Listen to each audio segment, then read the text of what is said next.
Bueno, chévere. Entonces, ¿qué les parece si empezamos para tener más tiempo también? Como en la sesión anterior, les proponemos que traten de acercarse a los 15 minutos, si necesitan los 20 se lo toman, pero no más para poder tener algo de tiempo para conversar después, si no, no nos da tiempo para las preguntas que se harían todas al final, ¿no? Bueno, entonces, sin más, invitaríamos a Renato Dagnino para hacer su presentación. Por supuesto, muchas gracias. Buenas tardes a todas y todos. Señor. Voy a compartir una presentación. Ojalá logremos hacerlo. ¿Ya se puede ver? No todavía. Ya. Tiene que despertar la ¿Está persona de... durmiendo la siesta o qué pasó? ¿Perdón? ¿Está durmiendo la siesta? No, el compañero del Ah, concepto. ok. De- Soy Mariana, Mariana. pendiente. Sí. Ya está habilitada la función de compartir pantalla. Entonces, más bien tiene que seleccionar el archivo, abrir el archivo y No, después darle en compartir. ya está abierto. Ya. Ahora, Ahí está, ahí ahí está. está. No, esa es otra cosa. Otra No. cosa. A ver. Ah, mandaste otra cosa entonces. No, estaba abierto. A ver. Ah, Ahí apareció. ahora parece que sí. Sí, la mesa de la 40. Eso es todo, ¿no? Ok. Sí, Bueno, perfecto. entonces ese es el título de la mesa, como ustedes saben. Y esa es la presentación. La tecnociencia en América Latina revelando un nuevo actor portador de futuro. Bueno, y ahí, escuchando la sesión anterior, mi compañerito ahí dijo, mira, una promesa más viene a hablar ese tipo. Bueno, de alguna forma es una promesa más. A ver. Entonces, la primera parte es preparándonos para escuchar un nuevo actor, no escuchado hasta ahora en el pasado, oprimido en el presente, pero portador de futuro. Entonces voy a hablar de un nuevo actor en la tecnociencia latinoamericana. El encuadramiento tecnológico de lo que voy a hablar es el pensamiento de izquierda, de una forma muy general. El marco analítico conceptual es el marxismo y el marco derivado del pensamiento latinoamericano en ciencia, tecnología y sociedad. Mi preocupación es el día después de la pandemia y del pandemonio, pero que empieza mañana. La pandemia desnuda dramáticamente la insustentabilidad del crecimiento capitalista. Ella evidencia cómo los seres humanos están destruyendo su hábitat y su salud y moviliza para la equidad y la transición ecológica. Necesitamos reavaliar las estrategias que la izquierda viene combinando. La estrategia del empleo y salario, apoyada en el subsidio a la empresa, y la segunda, la estrategia de distribución de ingreso para los más pobres. Eso es lo que hemos hecho básicamente desde siempre en América Latina. La ineficacia creciente y la inviabilidad de la estrategia de empleo y salario impone una mayor énfasis a la estrategia de trabajo e ingreso para atender los trabajadores sumergidos en la economía infernal. La implementación de la segunda, ahora en curso, la estrategia de distribución de renta para los más pobres, abre paso a la estrategia de generación de renta o de ingreso por los más pobres, que deberá completar el núcleo de las políticas públicas de izquierda para el nuevo normal. Para establecer relaciones socioeconómicas y ambientales sustentables, es necesario transformar la cadena capitalista de los sistemas de generación, asignación y distribución de riqueza y los perfiles de consumo y producción de bienes y servicios. El segundo punto de mi presentación, entendiendo la propuesta del actor contrahegemónico emergente. Y ahí voy a trabajar sobre eso en tres partes. Primero, la economía solidaria como síntesis materializadora del proyecto contemporáneo de la izquierda latinoamericana.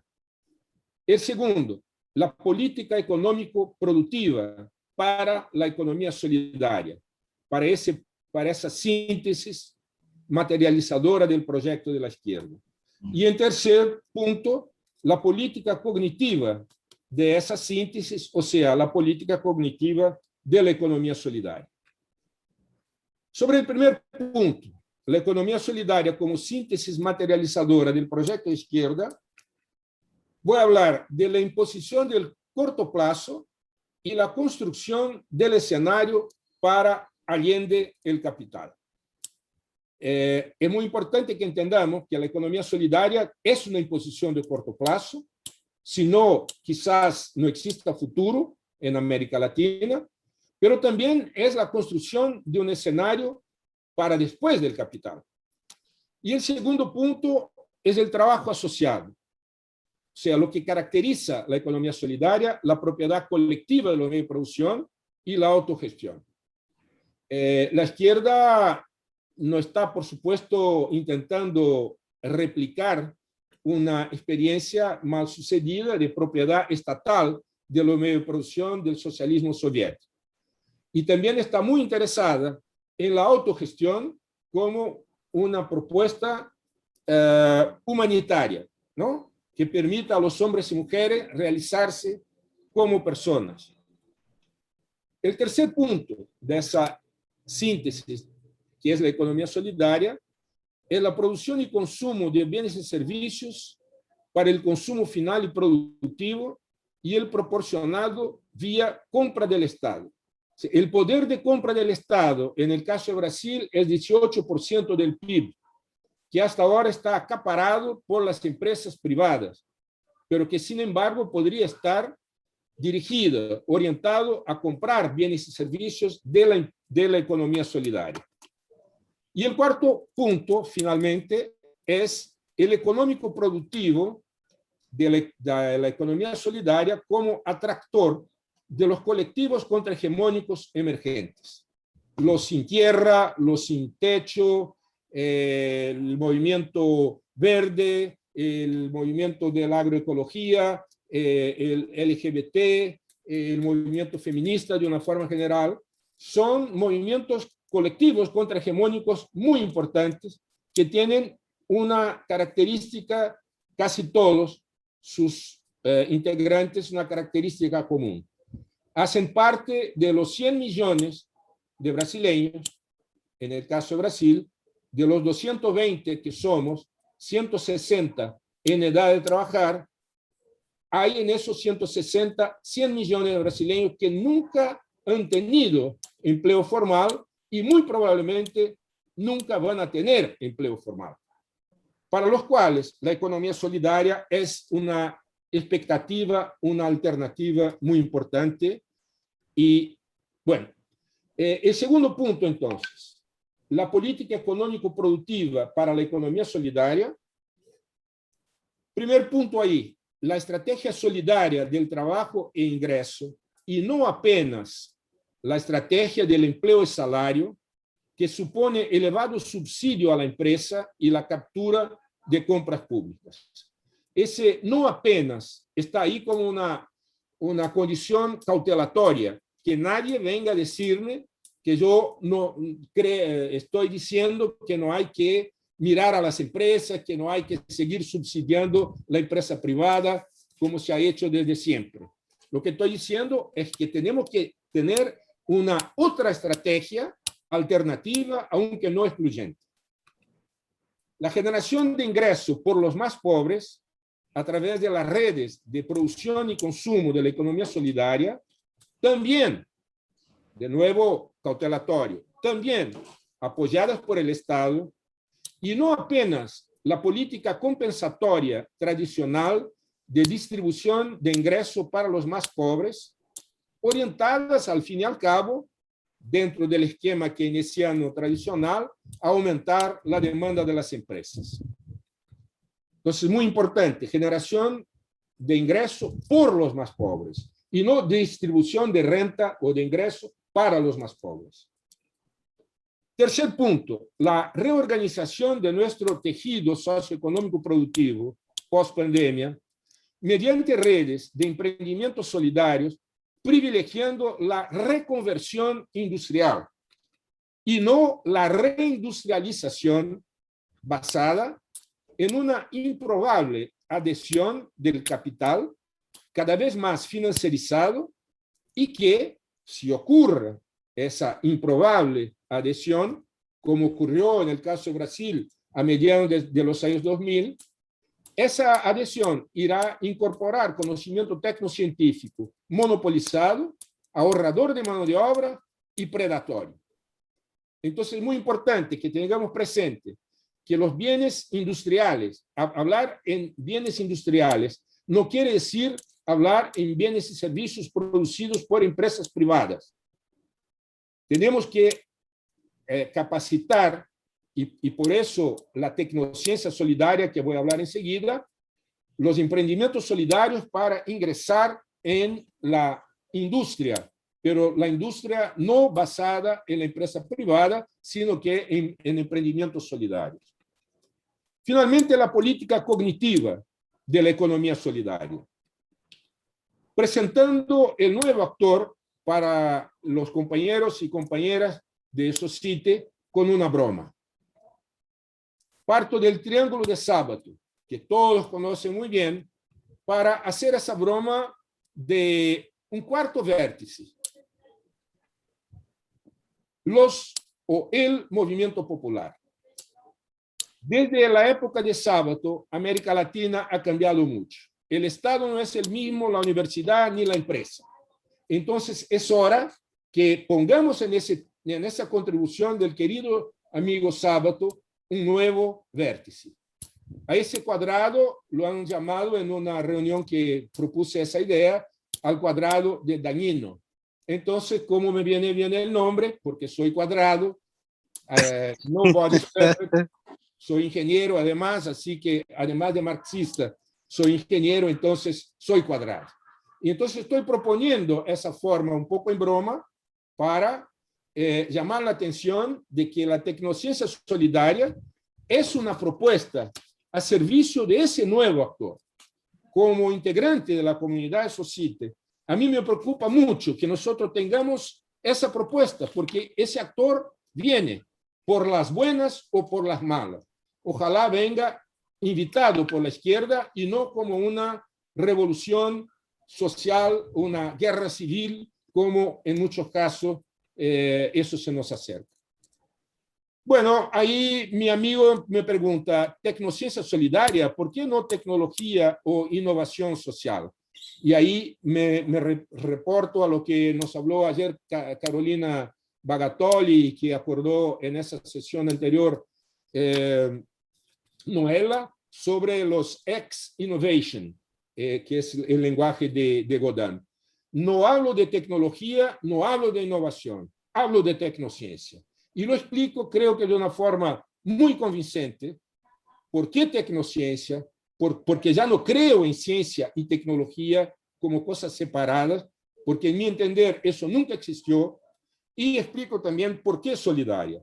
Y lo hago en ese librito que lo llamé justamente de un manual estratégico, porque tiene la idea de presentar el concepto, y no solamente presentar el concepto, sino que mostrar su marco analítico conceptual, sus instrumentos metodológicos operacionales y subsidiar la batalla política interna a la comunidad científica y externa con los policymakers que hay que dar para que esa tecnociencia solidaria pueda ser implementada. ¿Qué es, entonces, tecnociencia solidaria? Una manera de entender el tema, hay otras maneras que yo presento en ese librito, sería el modo como conocimientos deben ser agenciados, visando la producción y al consumo de bienes y servicios orientados a la satisfacción de necesidades colectivas en redes de economía solidaria. Lo voy a explicar un poquito. Modo. El modo tiene que ser original, abierto, mutante y adaptativo.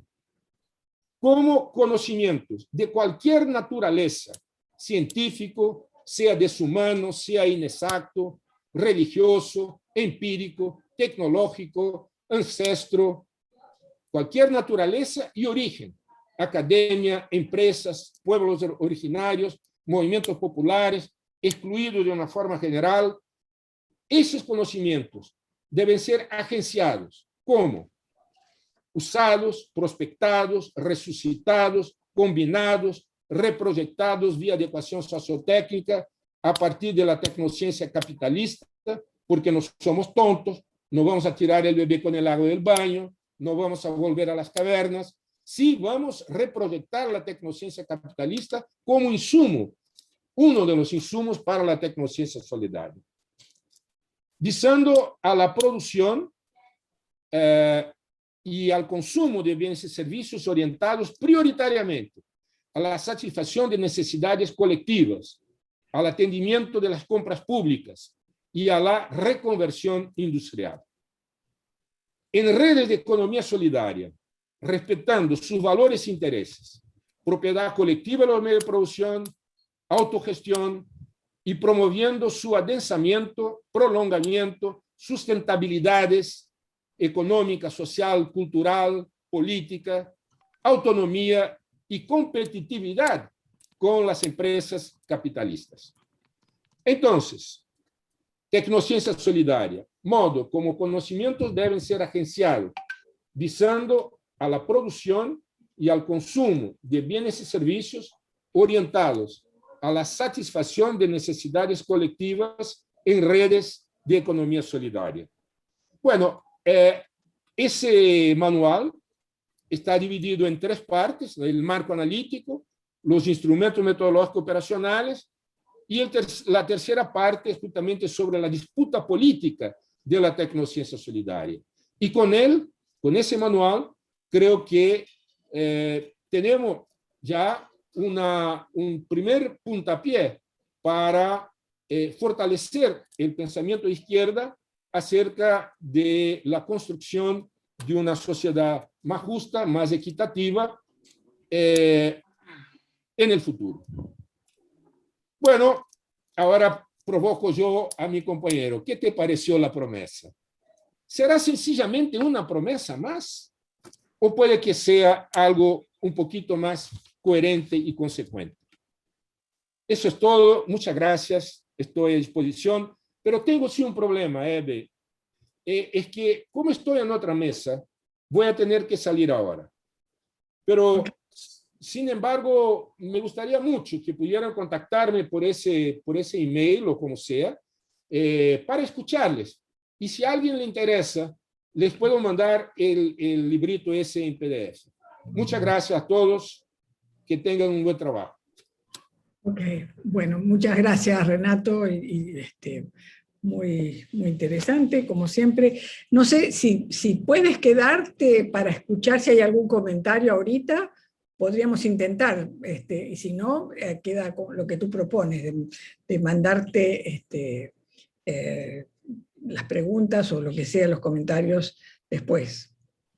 No, sí, puedo quedarme un poco, pero yo sé que eso va a perturbar un poco el tema, pero encantado. Si hay, no sé, una o dos preguntas, sería muy bueno. Si hay alguna pregunta en la sala, por favor, díganlo ahorita. A ver, no se ve, ¿no? Por ahora.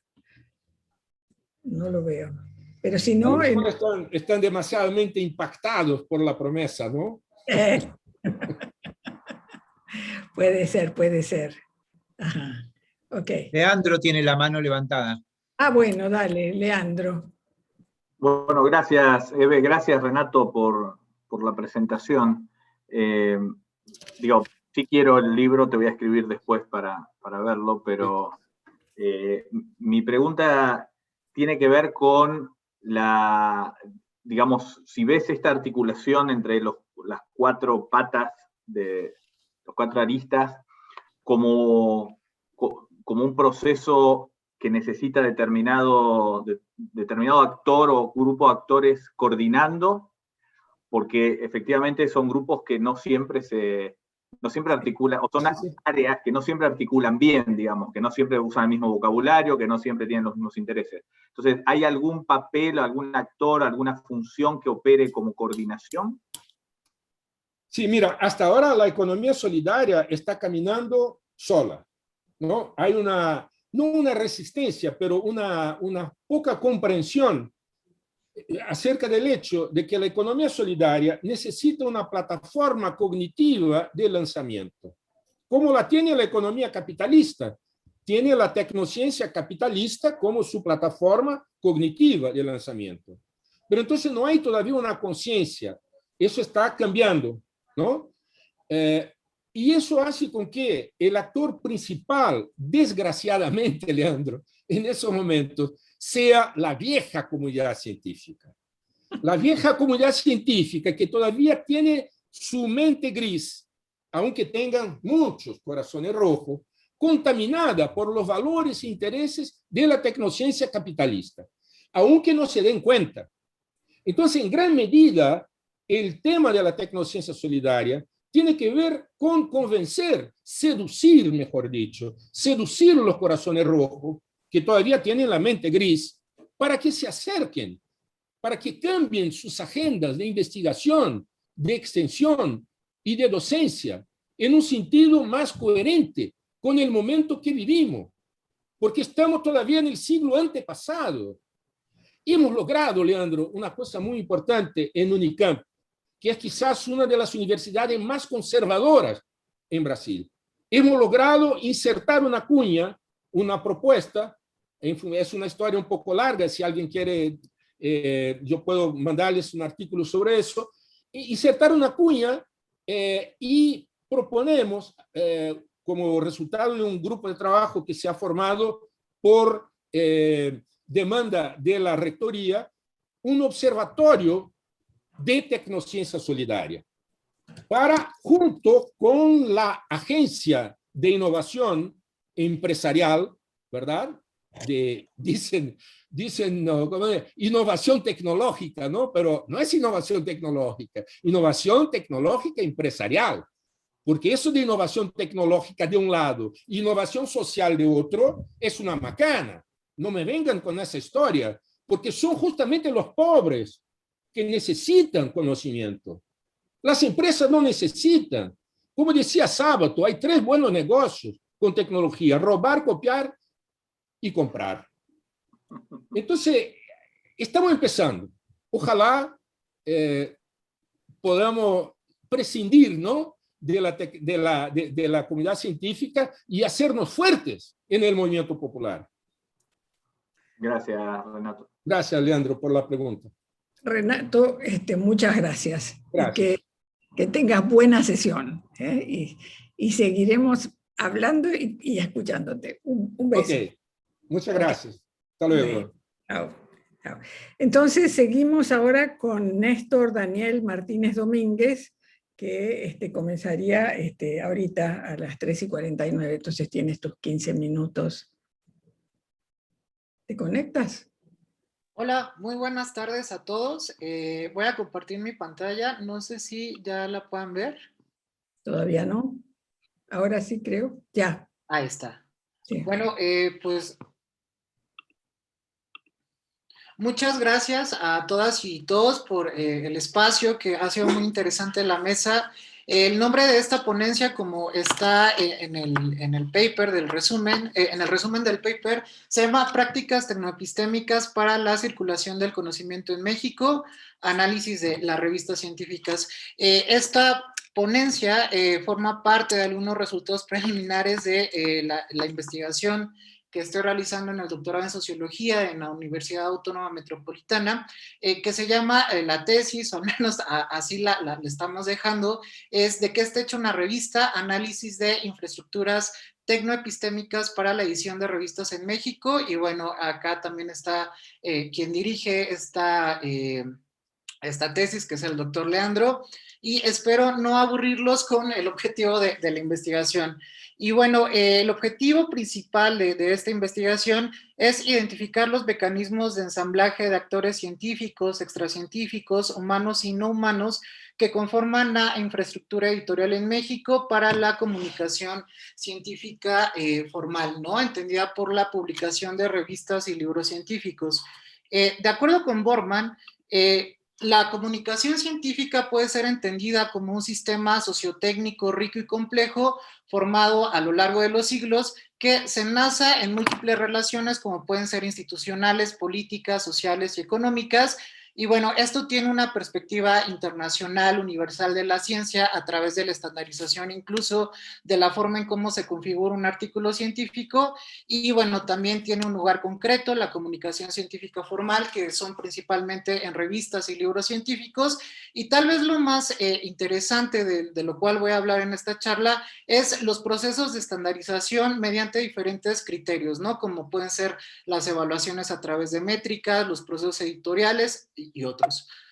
De acuerdo con un estudio realizado en 2016 por Kramer y Bosman, ¿cuál sería el futuro global de la comunicación científica? Y bueno, ellos encuestaron a más de 20,000 personas, y como pueden ver en esta ruedita, que está muy pequeña, hay como una clara tendencia hacia el uso de herramientas digitales, pero enmarcadas en el contexto de la ciencia abierta. Y otro punto que, de acuerdo con la empresa estadounidense Escolástica, una empresa especializada en servicios editoriales, ellos mencionaban en 2020 en un blog que hay como 5 grandes tendencias en el mundo, ¿no? Lo primero sería la automatización y la inteligencia artificial para que los contenidos de las revistas y repositorios sean más visibles dentro de Internet, la mejora de la interoperabilidad de los metadatos de los contenidos de las revistas mediante lenguajes de marcado como el HTML o el XML, para que la información sea más accesible, confiable y reutilizable. Y es importante mencionar que no solamente en estos momentos, cuando hablamos de una comunicación nativa digital, solamente es hacer buenos contenidos, sino hacer contenidos que sean capaces de circular en Internet. Y esto cómo se logra, ¿no? A través de esta interoperabilidad y a través de personas que marcan mediante diferentes criterios estos lenguajes, ¿no? Bueno, por otro lado también están estos emergentes modelos de negocio, sobre todo por el Plan S, que es en Europa, que quiere que todo lo que se financia con recursos públicos sea en acceso abierto. Y bueno, nuevos mecanismos de evaluación que permitan ver métricas alternativas, junto con el incremento de los preprints, que como vimos en este periodo pandémico, incrementaron muy vertiginosamente. Por otro lado, también está, y a pesar de que se habla de una penetración del acceso abierto, es un acceso abierto como un posible paradigma de comunicación científica, pero también con emergencia de nuevos modelos de negocio. Y bueno, aquí también podemos observar que, a pesar de que se sigue discutiendo esto de la centralidad y las periferias, las revistas mainstream están concentradas, de acuerdo con un estudio realizado por Lariviere en 2015, por 5 editoriales. Y bueno, siguen teniendo ganancias impresionantes, como lo menciona el Relex Group, que es el que tiene bajo su dirección a Elsevier. Señala que en 2019 reportó ganancias de más de 2,000 millones de libras, con una infraestructura de 2,500 revistas, 22,000 editores y 8,000 empleados en 180 países. Entonces, de alguna forma también esto nos lleva a pensar cómo las infraestructuras permiten estar dentro de la centralidad de la ciencia, o al menos de la comunicación científica, o no. Y por otro lado, también algo que llamaba la atención en la revisión de literatura que he hecho, es algo que señalan Posay y Chen en 2018 sobre la integración vertical. de los servicios de comunicación científica. Sin lugar a dudas, tenemos diferentes herramientas para hablar de que la ciencia abierta empieza a formar una nueva manera de comunicar ciencia. A lo que llegaban Posay y Chen es que todos estos servicios, como ustedes pueden ver en la pantalla, están siendo absorbidos por dos editoriales, principalmente Elsevier para todos estos servicios de edición y comunicación científica. Muchos de ellos que son abiertos, entre comillas, porque realmente también luego les damos nuestros datos, y bueno, no está en esta presentación, pero también mencionaban que Willy Blackwell está absorbiendo todos estos recursos abiertos, pero para cuestiones educativas. ¿Por qué hablar de lo internacional y luego pasarnos a América Latina? Porque, bueno, el discurso que se ha visto en la literatura es que, y no es mentira, ha sido financiado principalmente por universidades, instituciones públicas y asociaciones profesionales. Hay un gran discurso que se dice que la comunicación en América Latina es de acceso abierto, no comercial y autosustentable.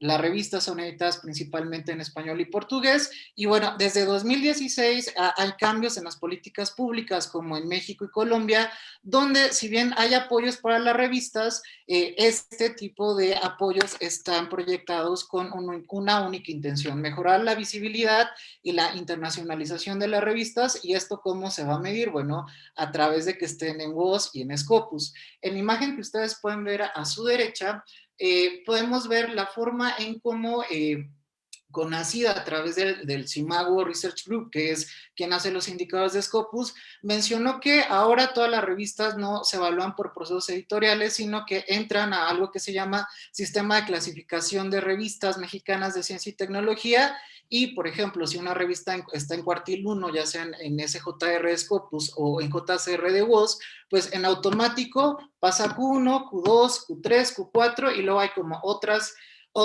clasificaciones que son revistas de competencia internacional, revistas de competencia nacional, revistas en proceso de consolidación y revistas en desarrollo. ¿Por qué es importante tomar en cuenta esta escala? Porque solo las revistas, al menos todavía así está operando la política pública de CONACYT para el apoyo de revistas, solamente aquellas que estén dentro de estos cuartiles y que estén en competencia internacional podrán ser objetos de apoyo económico mediante una propuesta de proyecto donde tendrán que señalar cómo van a mejorar la visibilidad e internacionalización de su revista. Y algo que llama la atención en este proyecto es que se abre la ventana, o la posibilidad, mejor dicho, para que los equipos editoriales puedan contratar empresas que les ayuden a mejorar sus procesos editoriales.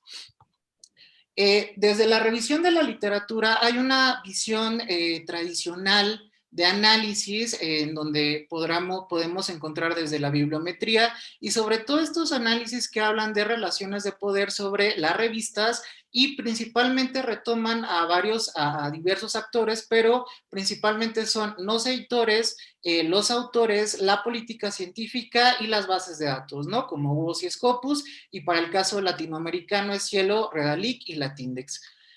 Sin embargo, cuando empecé a formular el proyecto, me di cuenta que había algo más y que era necesario, como desde lo que se dice de los estudios ETS, es abrir estas cajas negras.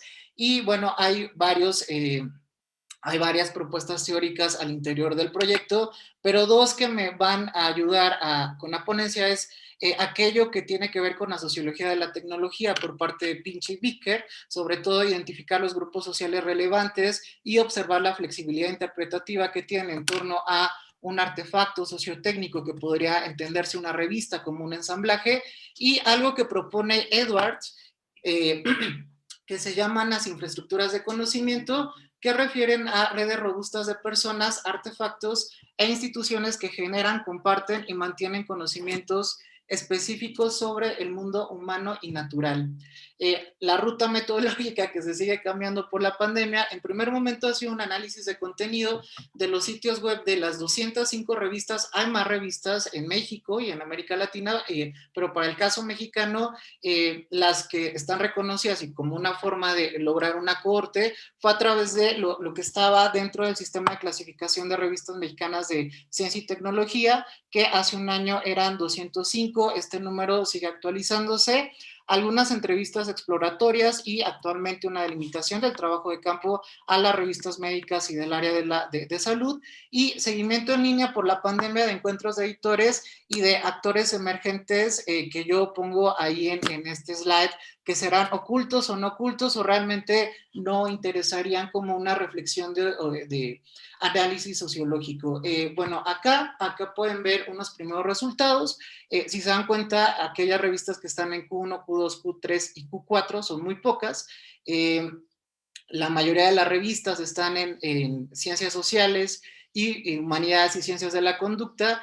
Y bueno, a partir de las entrevistas, como ustedes pueden ver, aquí hay una visión tradicional de análisis y en estas primeras entrevistas exploratorias, bueno, pude encontrar, o se puede encontrar, mejor dicho, que la revista es un ensamblaje en donde participan diferentes actores. Esta primera versión de este esquema se presentó en 2019 en otro congreso y bueno, para términos analíticos se dividió en actores científicos, en actores técnicos y en actores organizacionales. Los actores científicos son estos que están dentro de la visión tradicional de la edición científica, que son los autores, los directores, los editores, revisores y, entre comillas, lectores, porque hay muy pocos estudios de el feedback que puedan dar los lectores a las revistas, si no es a través de las citas.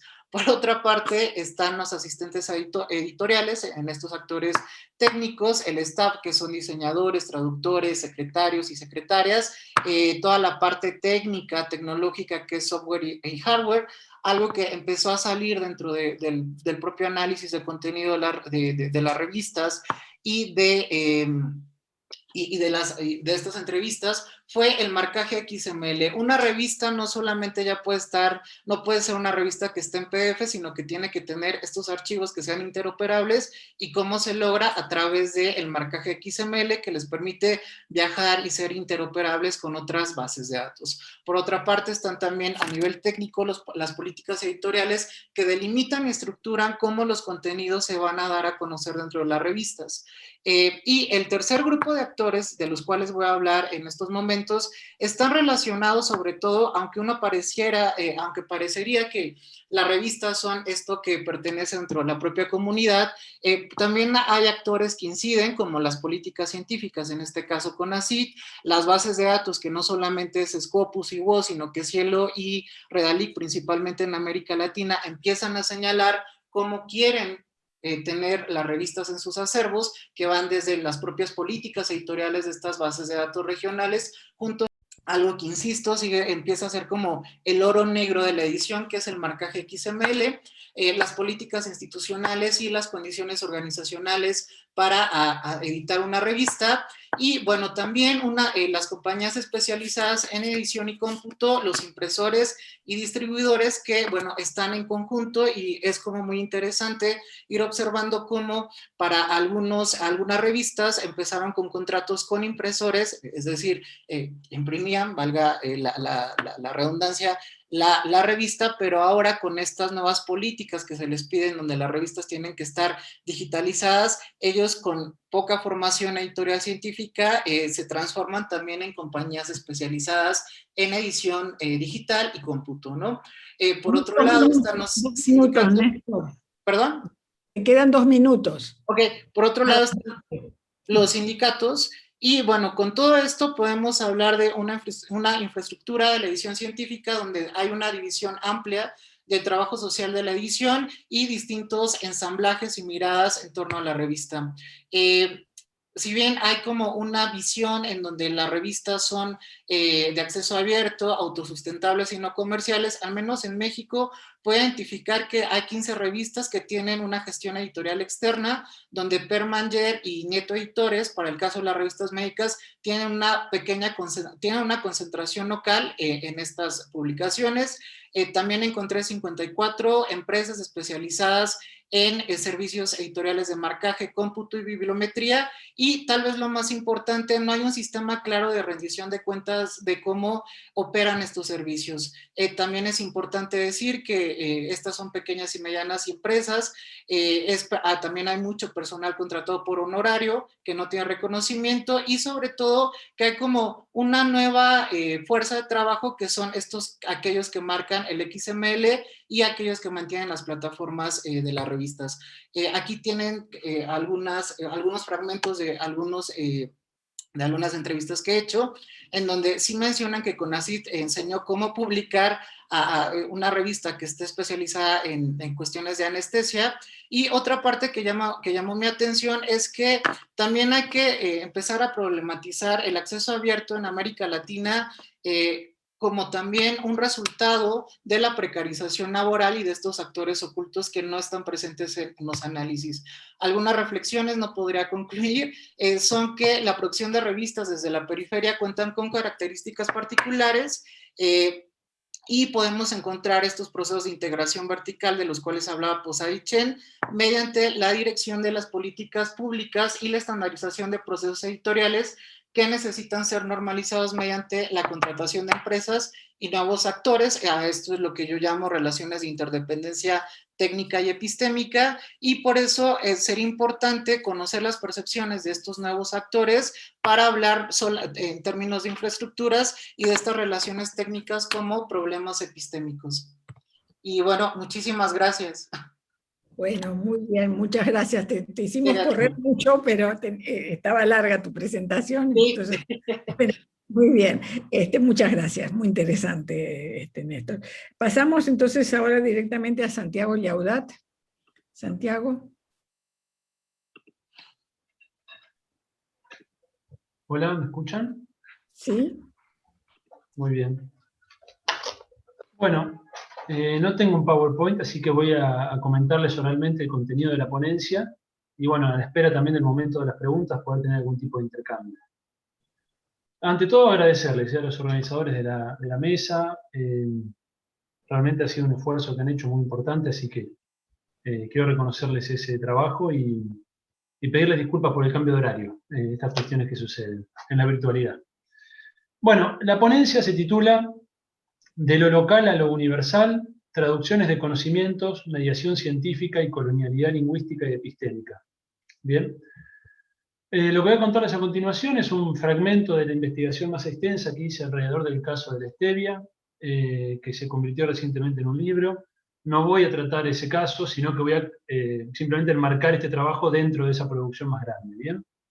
Puntualmente aquí vamos a trabajar el proceso de internacionalización del conocimiento, en un caso concreto, que es el caso de la stevia, y cómo los conocimientos tradicionales, locales, e incluso los primeros desarrollos de conocimiento científico a escala local en Paraguay, fines del siglo XIX, principios del siglo XX, pasan por un proceso de internacionalización, donde a mí me interesa detenerme en dos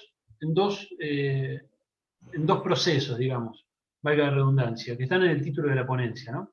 Por un lado, el papel de la traducción de conocimientos locales a conocimiento científico mediante la mediación de la ciencia, del lenguaje técnico de la ciencia, y por otro lado, la mediación que implica la traducción hacia lenguajes naturales dominantes. Vamos a ver qué es esto. En concreto, el punto de partida es la existencia de conocimientos tradicionales acerca de la stevia en el pueblo guaraní, en una región del Paraguay en particular, conocimientos situados, locales, contextuales, ligados directamente al uso de la planta. ¿Bien? Lo primero que hice en este trabajo fue demarcar aguas con autores que decían que no había ningún tipo de producción cognitiva en este caso, y mostrar a partir de la indagación empírica y del marco jurídico contemporáneo que efectivamente aquí tenemos al menos 3 formas de conocimientos que no voy a detallar porque no viene al caso, pero que es preciso tener este punto de partida, si no, no habría traducción de conocimientos, ¿no? Es decir, aquí hay conocimiento, hay producción cognitiva de los guaraníes y que yo en el trabajo creo que doy por probada. Desde este conocimiento local, entonces, tenemos como 2 vías que se suceden para entender el proceso de construcción de un conocimiento universal. Por un lado, la vía científica, por otro lado, la vía de la traducción hacia lenguas naturales. la mediación científica, ¿qué implica? En concreto, la traducción de ciertos conocimientos locales. Esto es conocido por ustedes, por la sociología constructivista de la ciencia, ¿cierto?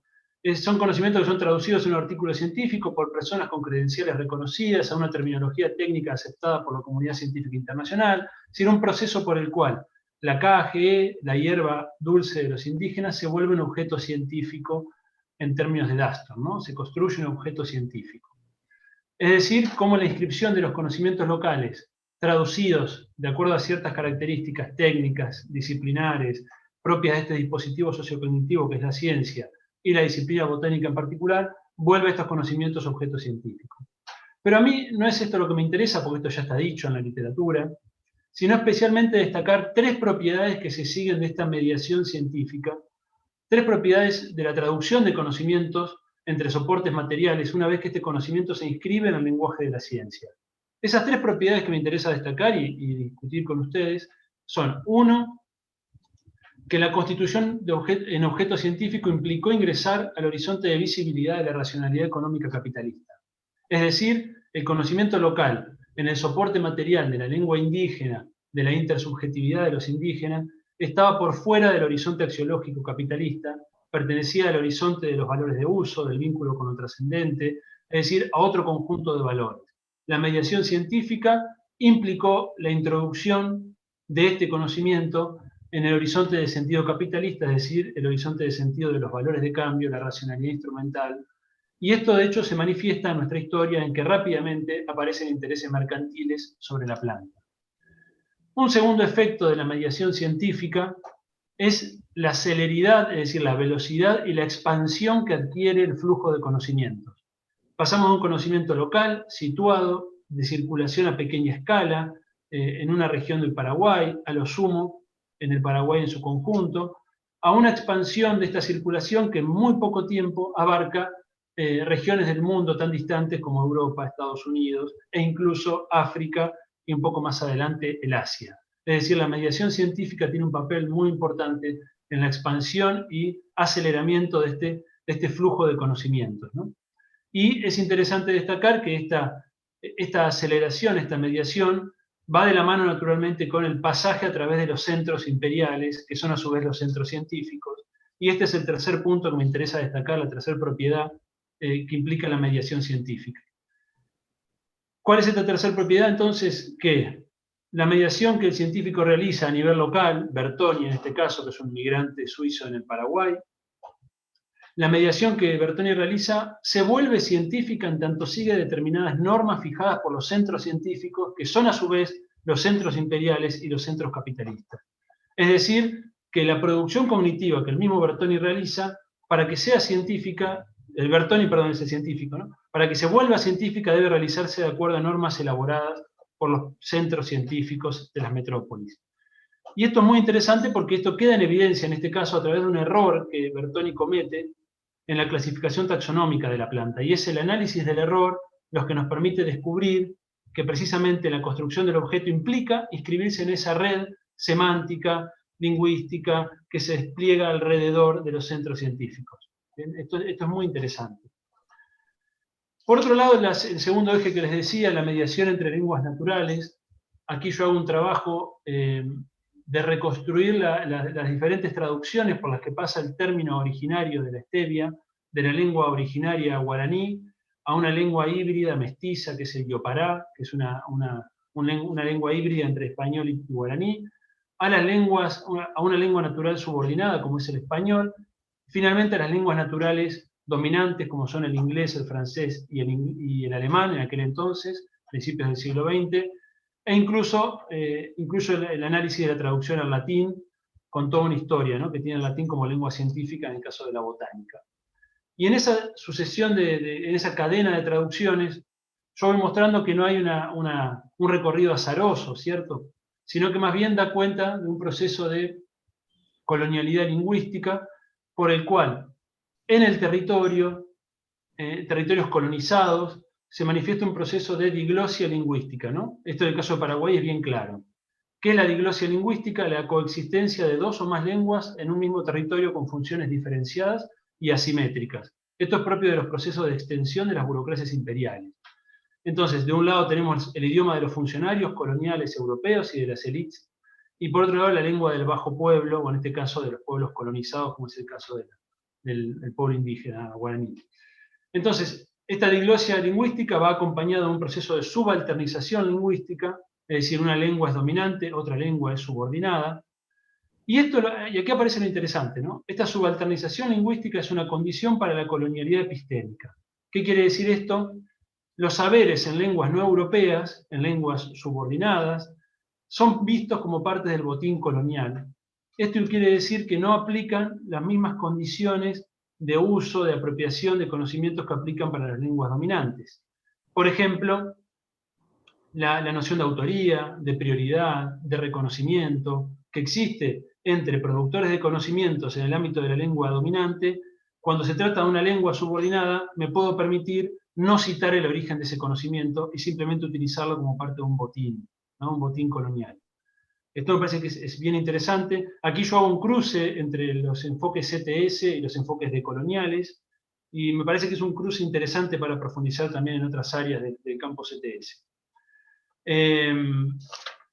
Finalmente, entonces, para sintetizar y a la espera de los intercambios, que creo que es lo más rico que puede ocurrir acá, yo acá redefino el carácter de la colonialidad lingüística y epistémica, que es un concepto que tomo de los estudios decoloniales, pero lo defino gracias a categorías del campo CTS de un modo mucho más preciso, ¿no? Planteo que la colonialidad lingüística y epistémica, en concreto, es un conocimiento de soporte intersubjetivo, portados por los colonizadores, que funcionan como una regulación de acceso a los conocimientos de los pueblos no europeos como conocimientos libres, sin propietarios, sin autores, sin derechos. Sí, yo acá preciso el concepto de colonialidad lingüística y epistémica. Para cerrar entonces y para hacer un resumen de lo dicho, el pasaje de lo local a lo universal fue operado mediante traducciones al lenguaje artificial de la ciencia y al lenguaje natural dominante, como parte de un proceso más amplio de colonialidad lingüística y epistémica. Por un lado, la ciencia en la periferia realizó una mediación imprescindible y con enormes consecuencias que acabamos de describir, ¿no? Esas tres propiedades. Y por otro lado, la traducción hacia los lenguajes naturales dominantes, que movilizaron toda una serie de valores y concepciones en torno a los saberes no occidentales. Ambos procesos fueron parte de la internacionalización de los conocimientos sobre la hierba dulce y de la producción de la stevia como objeto científico y mercantil. La construcción de la universalidad, por lo tanto, debe ser entendida de la mano del proceso de colonialidad. Bueno, disculpen si fui muy rápido, pero ese es, en esencia, es el planteo de la ponencia. Muchas gracias. No, muy bien, muchísimas gracias, Santiago, y más te agradecemos también por la brevedad, que eso te da crédito para que después se pueda conversar más sobre tu trabajo también. Bueno, pasamos entonces a Nadia Alvis Salas. Te escuchamos, Nadia. Gracias, voy a proyectar. ¿Ustedes ahí pueden ver la pantalla? Ah, sí. Ok.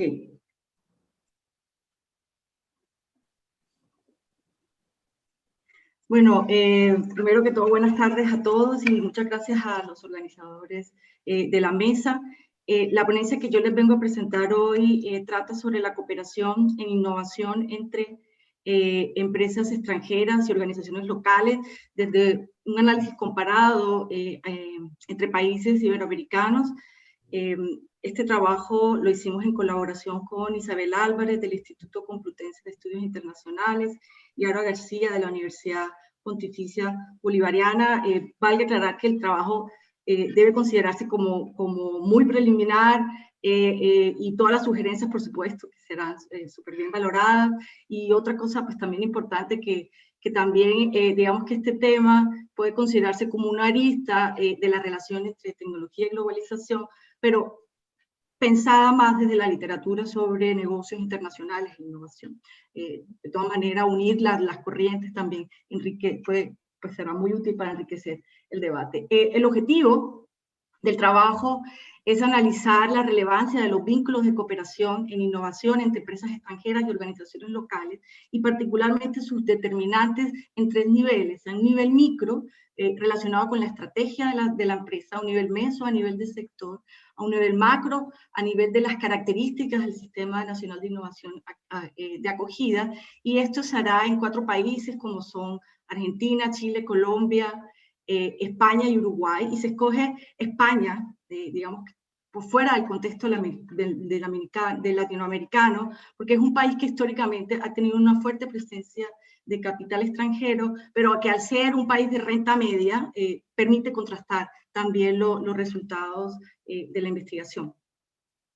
Pues antes de entrar en materia y hablar un poco de los objetivos y las preguntas de investigación, me gustaría señalar algunas macro tendencias que contextualizan este trabajo. Por supuesto, es bien conocido que en los últimos 30 años o más hay una expansión importante de los procesos de inversión extranjera directa, un aumento de la importancia de las cadenas globales de valor, y más recientemente, quizás desde los 90, desde ya hacia países en desarrollo. Y dentro de estos países en desarrollo también se incluye a América Latina y el Caribe, pero aunque es claro que con una menor relevancia.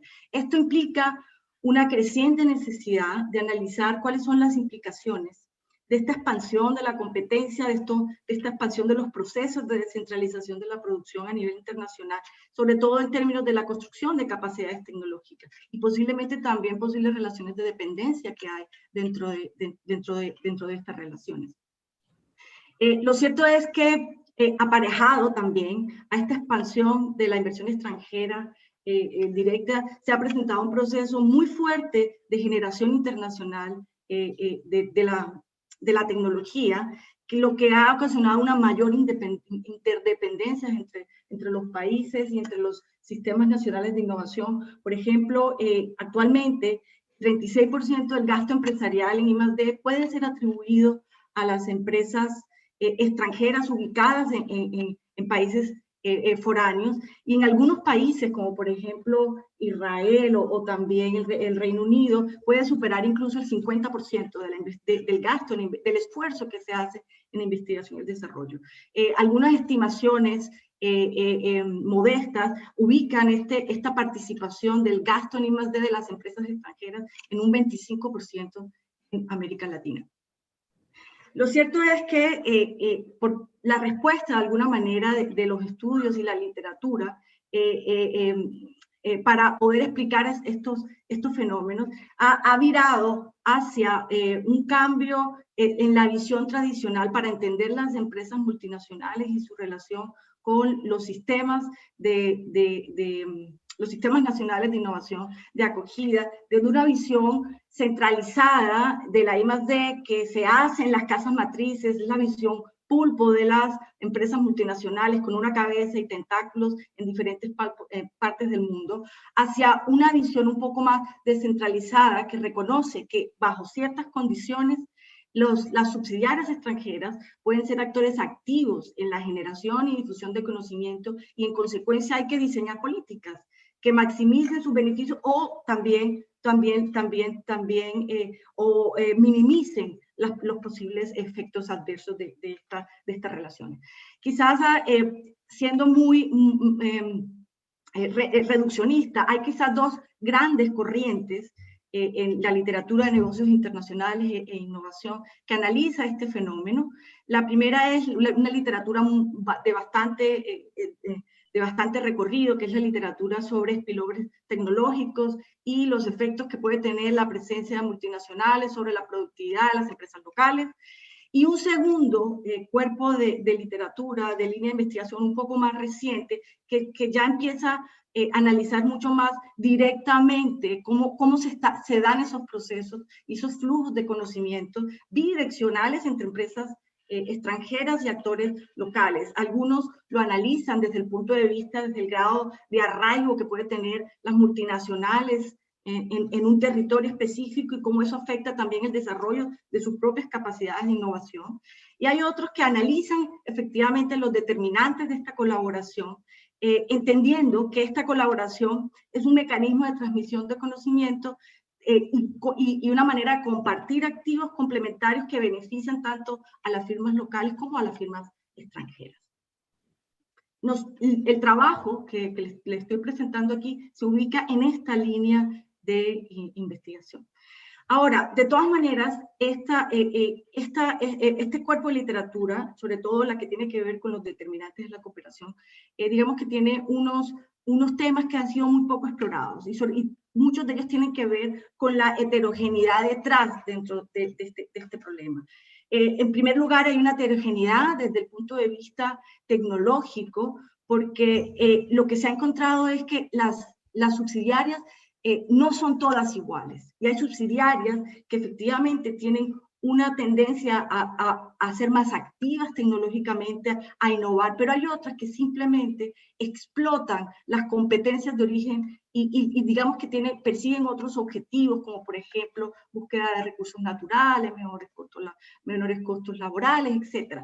Lo primero que hay que pensar es que efectivamente hay una heterogeneidad en esas subsidiarias. Esto, sin duda, ha sido mucho más explorado en la literatura sobre spillovers. Una segunda fuente de la heterogeneidad es que importa también con quién se conectan las empresas multinacionales. Por ejemplo, y también eso tiene que ver con las estrategias las estrategias tecnológicas de las multinacionales. Las subsidiarias creativas, por lo general, que innovan, que obtienen innovaciones radicales y que tienen bases de conocimiento que están más cercanas a la ciencia, pueden tener una mayor propensión a colaborar, por ejemplo, con universidades y centros de investigación, mientras que otras que son más explotadoras de competencias están ligadas a otras maneras y otros modos de innovar, como por ejemplo Learning by Doing, Using and Interacting, y son más propensas a cooperar con organizaciones de mercado en su cadena de valor, con clientes, proveedores, otras empresas, competidores, etc. Otro elemento poco explorado es la importancia de hacer estudios comparados entre países y efectivamente comprobar si estos planteamientos se mantienen y si existen también ciertos patrones comunes o divergencias en la manera como se dan estos procesos de colaboración. Y por último, también un elemento poco explorado es la integración justamente de estos tres niveles, el nivel micro, meso y macro. En ese sentido, las preguntas de investigación que nos hacemos son, en primer lugar, si las estrategias tecnológicas afectan la probabilidad de que cooperen con organizaciones locales, cómo afecta el sector y cómo media el sector y la localización esta colaboración, y cómo cambian estas relaciones si se introducen diferentes tipos de socios, por ejemplo, ya sea instituciones de I+D u otras empresas. Para esto, la metodología que empleamos es un modelo PROVIT, que lo que busca es estimar la probabilidad de cooperar de las empresas multinacionales con actores locales. Las variables dependientes que utilizamos en este caso son la cooperación en general. La segunda es la cooperación con instituciones de investigación y desarrollo, y que en este caso nos concentramos en las universidades y en los centros de investigación, desarrollo tecnológico, innovación, etc. Y el tercer grupo es la cooperación con otras firmas, por ejemplo, en la cadena de valor, con los competidores, otros sectores. Por su parte, las variables independientes o las variables que explican esa cooperación, pues por supuesto están en primer lugar las estrategias tecnológicas, y aquí esto es importante. Una cosa particular de esta metodología es que para poder comparar efectivamente si las multinacionales creativas o que tienen más o que tienen un comportamiento innovador mucho más incremental, efectivamente cooperan más, hay que compararlo con sus iguales, es decir, hay que compararlo con las empresas domésticas que también son creativas o con las empresas domésticas que también son adaptativas, para poder hacer ese contraste y efectivamente encontrar esas diferencias. Entonces, en ese sentido, incluimos dentro de las estimaciones, en primer lugar, una variable que indica si la firma es creativa, ya sea doméstica o firma extranjera, y esa firma creativa se define como aquellas que introducen productos nuevos para el mercado o que hacen un esfuerzo de invertir en investigación y desarrollo a nivel interno. Por su parte, las firmas adaptativas, y perdonen el spanglish ahí, porque digamos nos costó bastante como nombrarlas, Las firmas adaptativas son aquellas que solo introducen productos nuevos para la empresa, es decir, con un grado de novedad y un alcance muchísimo menor. Mientras que una tercera categoría que la llamamos minor innovators o innovadoras menores, que obtienen innovaciones de procesos, organizativas y marketing, pero no son innovadoras de producto. Incluimos, por supuesto, como otra variable explicativa, el sector, de acuerdo al contenido tecnológico, si la empresa pertenece a un sector de alta, media o baja intensidad tecnológica, y unos controles relacionados con el gasto en innovación, el tamaño, las condiciones de apropiabilidad del conocimiento y el apoyo público, que son usualmente utilizados en la literatura sobre los determinantes de la cooperación.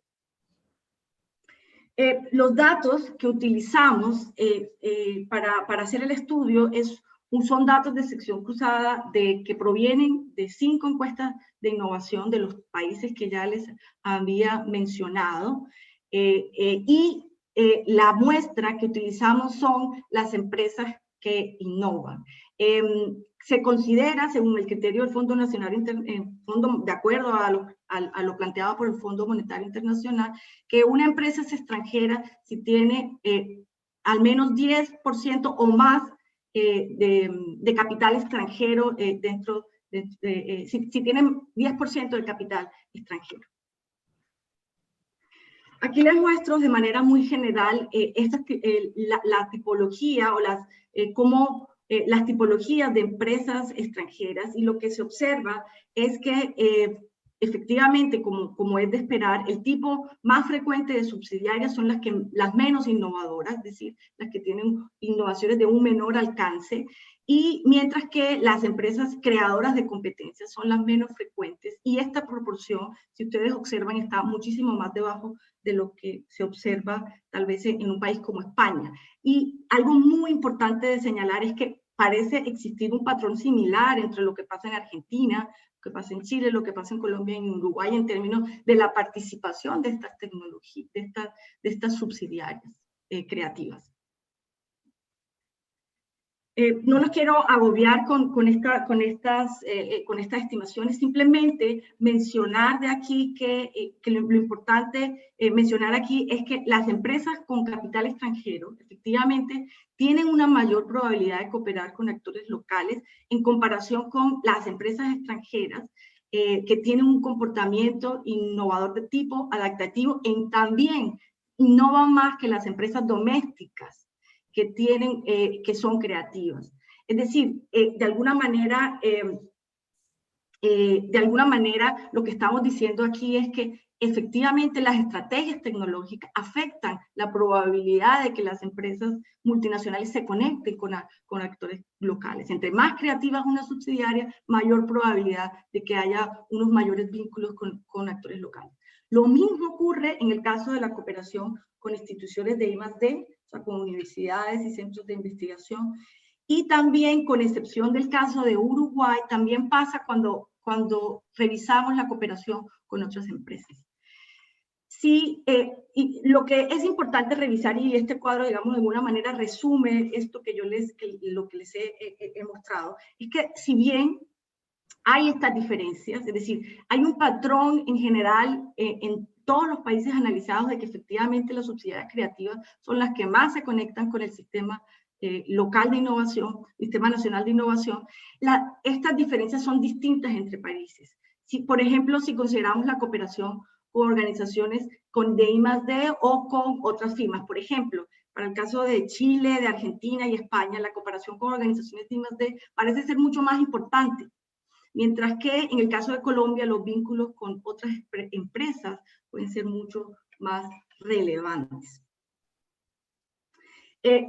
Lo siguiente que les muestro aquí son los resultados bastante preliminares, por supuesto, casi que ni los incluimos dentro de la presentación porque creemos que le falta todavía muchísimo más trabajo. Y es que parece ser que en los países analizados la intensidad tecnológica del sector donde se ubica la empresa con capital extranjero no tiene un efecto, al parecer no tiene un efecto sobre la probabilidad de cooperar. Lo que sí pasa, por ejemplo, en el caso de España, donde las firmas extranjeras que están ubicadas en sectores de alta intensidad tecnológica, efectivamente son los que más se conectan con los actores locales. También esto podría estar indicando, digamos, alguna relación que puede tener el tema de las fortalezas de los sistemas de innovación de acogida en la probabilidad de que las firmas también cooperen a nivel sectorial. Y luego, bueno, para finalizar, algunas conclusiones y algunas reflexiones finales.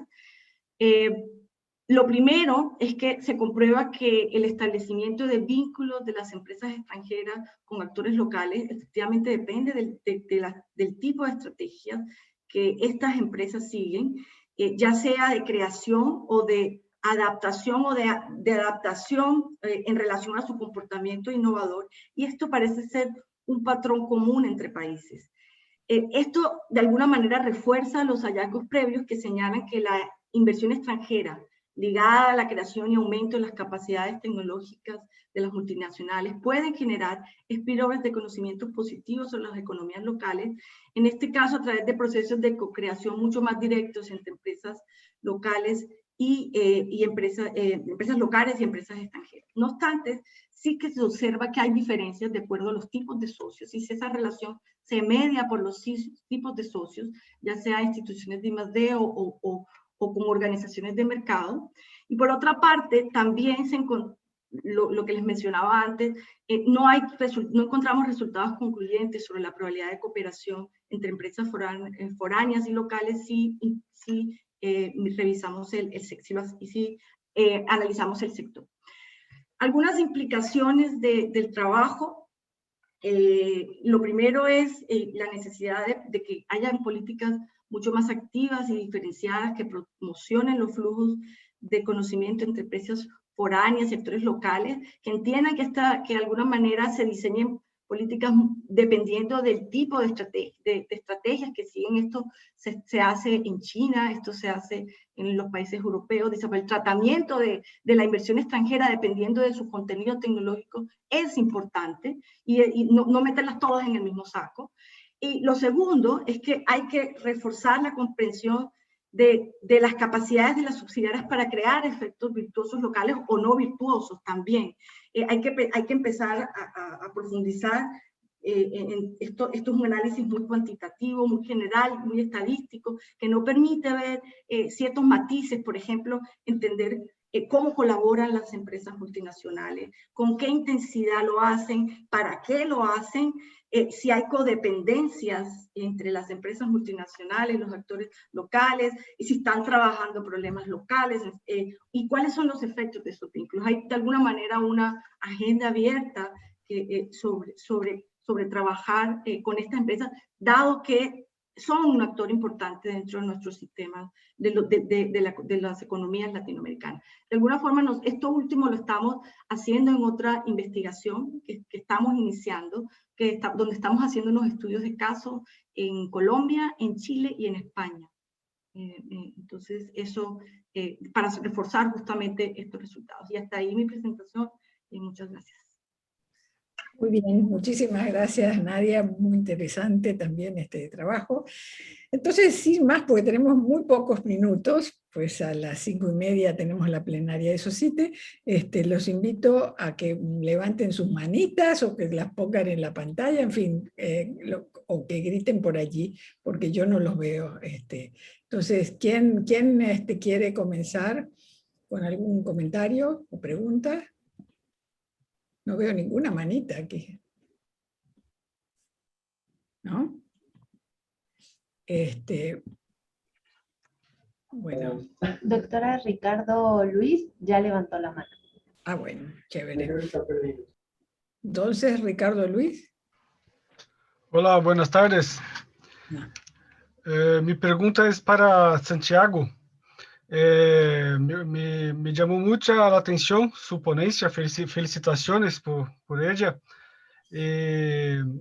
Acerca de estas tres propiedades que tú has mencionado, esta segunda propiedad que hace respecto a intensidad, más o menos esto, ¿no? Intensidad y rapidez para diseminación, circulación de conocimiento.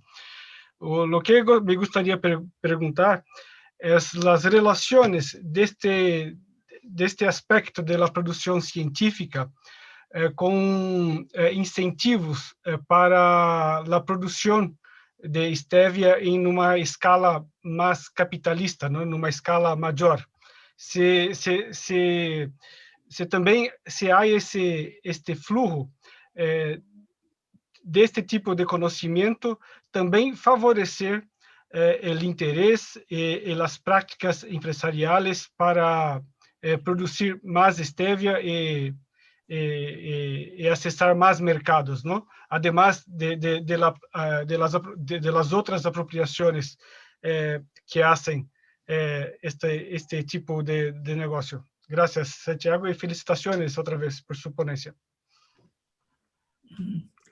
Sí, Cristian González Urrutia. Sí, muchas gracias. Muchas gracias. Bueno, le voy a hacer una pregunta a una colega. Somos colegas en Chile, de la Universidad de Talca, pero me pareció, en primer lugar, Nadia, muy interesante, como siempre, la exposición. Este es un trabajo que, si bien he visto varias dimensiones y variantes, no había tenido ocasión de verlo en la exposición como se ha dado acá. Me parece muy y sumamente interesante y te agradezco. Mi pregunta es muy específica, Nadia, quizás voy a pecar del tecnicismo, por una inquietud que contribuye muchísimo a lo que podría ser un trabajo en el cual me encuentro en este momento desarrollando y me permitiría alimentar un poco los aspectos técnicos. Es básicamente lo siguiente. Hablaste y mencionaste la necesidad y en base al modelo que se estima, modelo econométrico que se estima, la importancia de los spillovers o de ramas de conocimiento que surgen desde las multinacionales en ambientes locales. ¿Cómo logras medir la intensidad de esos spillovers tanto intra como intersectoriales? Lo pregunto porque básicamente lo que nos interesa, y entiendo, es desentrañar los vínculos. ¿Qué tan robustos y vigorosos son los vínculos que se van generando en el entramado nacional o local por parte de las firmas extranjeras? Entonces, parece que los esfuerzos de investigación y desarrollo e innovación de las empresas internacionales localizadas en nuestros países, debe haber algún mecanismo a través del cual se transmiten estas fuentes de conocimiento, y quisiera ver cómo en tu modelo fueron capturadas o medidas. Gracias. Vamos a tomar algunas preguntas más. Pablo Kramer. Sí, gracias, y gracias a todos por las presentaciones. Tengo una pregunta para Néstor y una para Santiago. Para Néstor, me gusta mucho esta perspectiva de abrir un poco la caja negra de la producción de publicaciones científicas, que en el caso de México tiene algo de lo que ayer creo que Eve bautizó como los locos lindos, que intentan hacer revistas, pero que aquí intentan, entiendo que en parte por una política de CONACYT, en parte por exigencias propias de cada una de las instituciones, institucionalizarse, ¿no? Estas revistas intentan estandarizarse, profesionalizarse, ¿no? Y en ese proceso de profesionalización, bueno, ahí estás observando algunos mecanismos que creo que son interesantes. Yo querría preguntarte en particular si le vas a prestar atención a algo que mencionó en la sesión anterior Leandro en relación a Tapuya, que tiene que ver con la selección de revisores, y que es un mecanismo que aparece muy frecuentemente como una caja negra, y que es clave, ¿no? En la medida en que el cierto perfil de revisores van a intentar orientar las agendas de los artículos en una o en otra dirección, y que pueden finalmente, digamos, puede operar como una especie de política implícita por parte de las publicaciones científicas. Y en ese sentido me gustaría saber si le vas a prestar alguna atención a la cuestión. Y en segundo lugar, en relación con Santiago, yo conozco el trabajo completo de Santiago, y me interesa particularmente discutir un poco más esta cuestión de las mediaciones, ¿no? Mediaciones que mencionabas, y creo que con razones, que tienen un aspecto lingüístico, ¿no? Y que operan traducciones, aquí traducciones en el sentido literal, no traducciones en el sentido de la sociología de la traducción, sino que son traducciones de un lenguaje de pueblos originarios al español, al italiano, al inglés, bueno, vos mencionaste también al francés y al alemán, pero esas me gustaría ver un poco más cómo se va transformando el conocimiento en esas mediaciones más allá de la cuestión lingüística. Esa es una primera pregunta, ¿sí?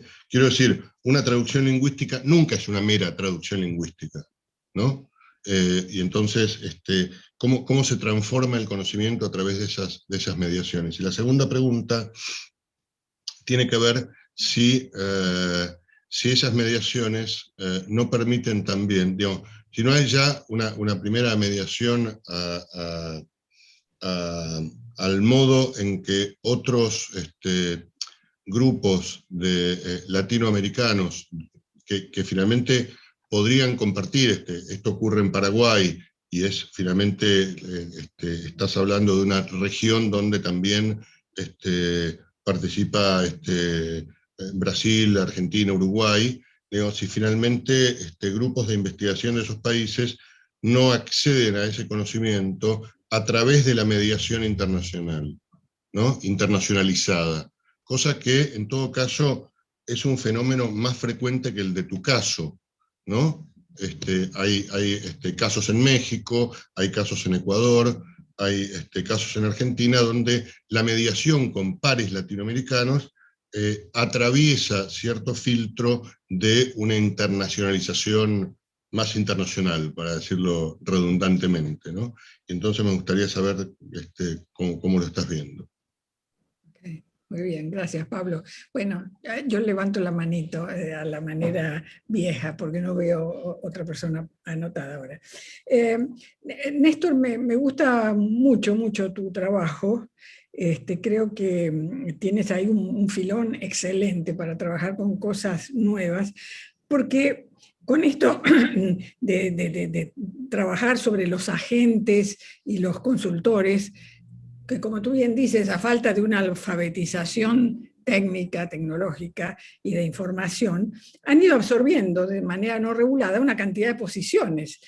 Y todo eso va coincidiendo con intereses de instituciones, del propio gobierno y de otras instancias en el nivel nacional e internacional, que van llevando a cambios en la práctica, por más que haya un discurso muy fuerte, muy cargado de emoción, de tradición, de todo esto, de la cuestión que es universitaria, que no es comercial, que es solidaria y todo lo demás, ¿no? Pero se está dando una transformación, y ese convenio desde el 2015 de la UNAM con Elsevier, no sé si todavía sigue, porque decían que lo habían roto y después que volvían, que lo transformaban, en fin, pero Elsevier es un tremendo pulpo y está trabajando de una manera muy impresionante a nivel internacional. Entonces, esos procesos de estandarización tienen que ver con estas preguntas sobre el futuro de la comunicación científica global, sobre los nuevos modelos de negocio que se están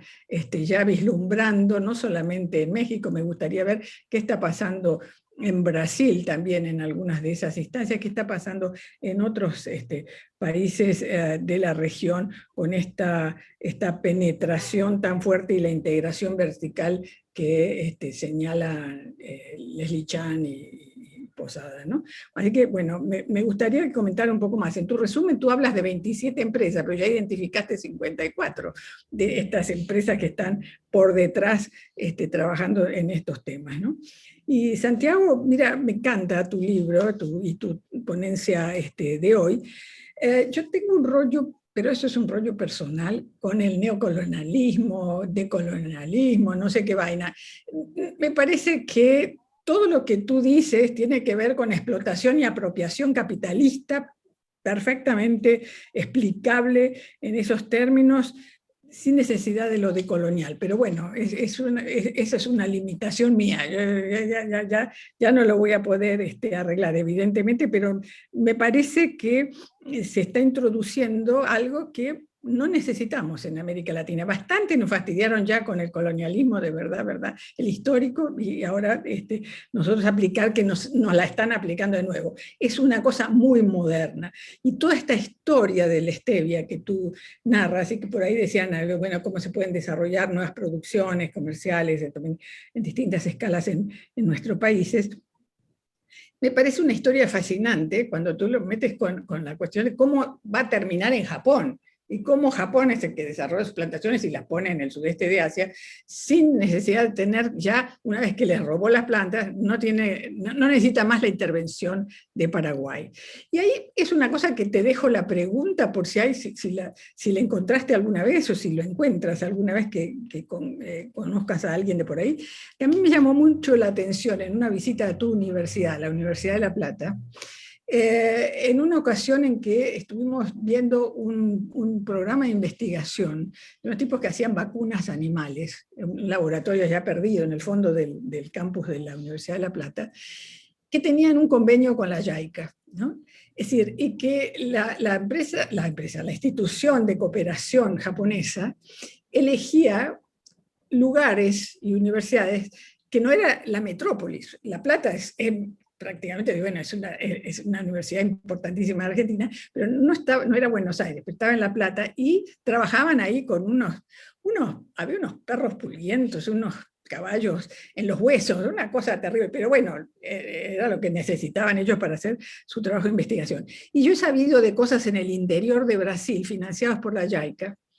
Entonces, bueno, algunos de esos japoneses que aparecieron por ahí, no sé si la JICA existía en los 60 o no, pero si no, debe haber sido un antecedente. Es muy interesante para ver cómo Japón también se constituye como potencia.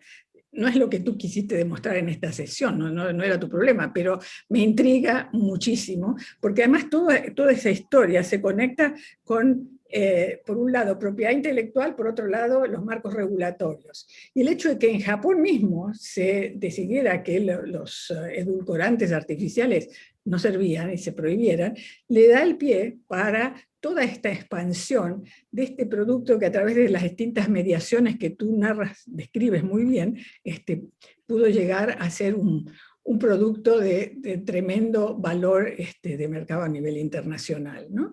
Pero bueno, estamos así. Nadia, me gusta muchísimo tu trabajo, no sabría qué decirte al respecto, porque es muy técnico, económico, teoría de innovación y qué sé yo, pero sí me interesa todo lo que estás diciendo sobre la necesidad de diversificar los contenidos de la inversión extranjera directa, ¿no? En relación con las acciones de cooperación de las multinacionales con empresas domésticas. Y eso realmente serviría para promocionar políticas más diferenciadas. Me gustaría saber más sobre eso, pero bueno, te digo, para mí eso sí que es chino, no es japonés, es chino, pero bueno, no entiendo nada.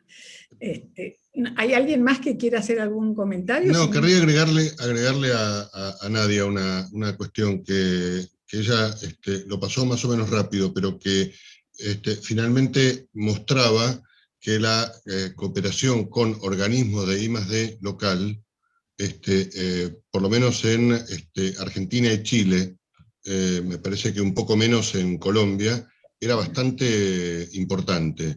Y eso parece contradecir cierto sentido común, en donde los organismos locales están todo el tiempo preocupados de intensificar esos vínculos, y lo que uno menos pensaría es que con aquello, sobre todo lo están pensando en relación con empresas de capital local, de capital nacional. Y claro, en tu trabajo no haces la comparación entre la intensidad de la cooperación con empresas domésticas, o por lo menos no lo mostraste, o yo me lo perdí. Digamos, la diferencia de vínculos con el sistema local de I+D de las empresas de capital internacional, extranjero, y las empresas de capital doméstico. Entonces, sería interesante comparar esa intensidad de los vínculos. Si estuviera Renato Dagnino acá, se agarraría la cabeza de observar que hay vínculos muy fuertes de estas empresas transnacionales o de capital extranjero, no necesariamente transnacionales, pero de capital extranjero con el sistema de I+D, porque eso sería que los ciudadanos de ese país estén subsidiando la I+D de las empresas transnacionales. Sin embargo, es a lo que apuntan los organismos nacionales, que haya justamente cooperación para aumentar el grado de innovación y demás. Entonces, quería agregar esa pregunta. Bueno, hay una manito de Leandro y con eso cerramos para que los compañeros puedan contestar. Leandro. Gracias, Eve. Es también una pregunta para Nadia.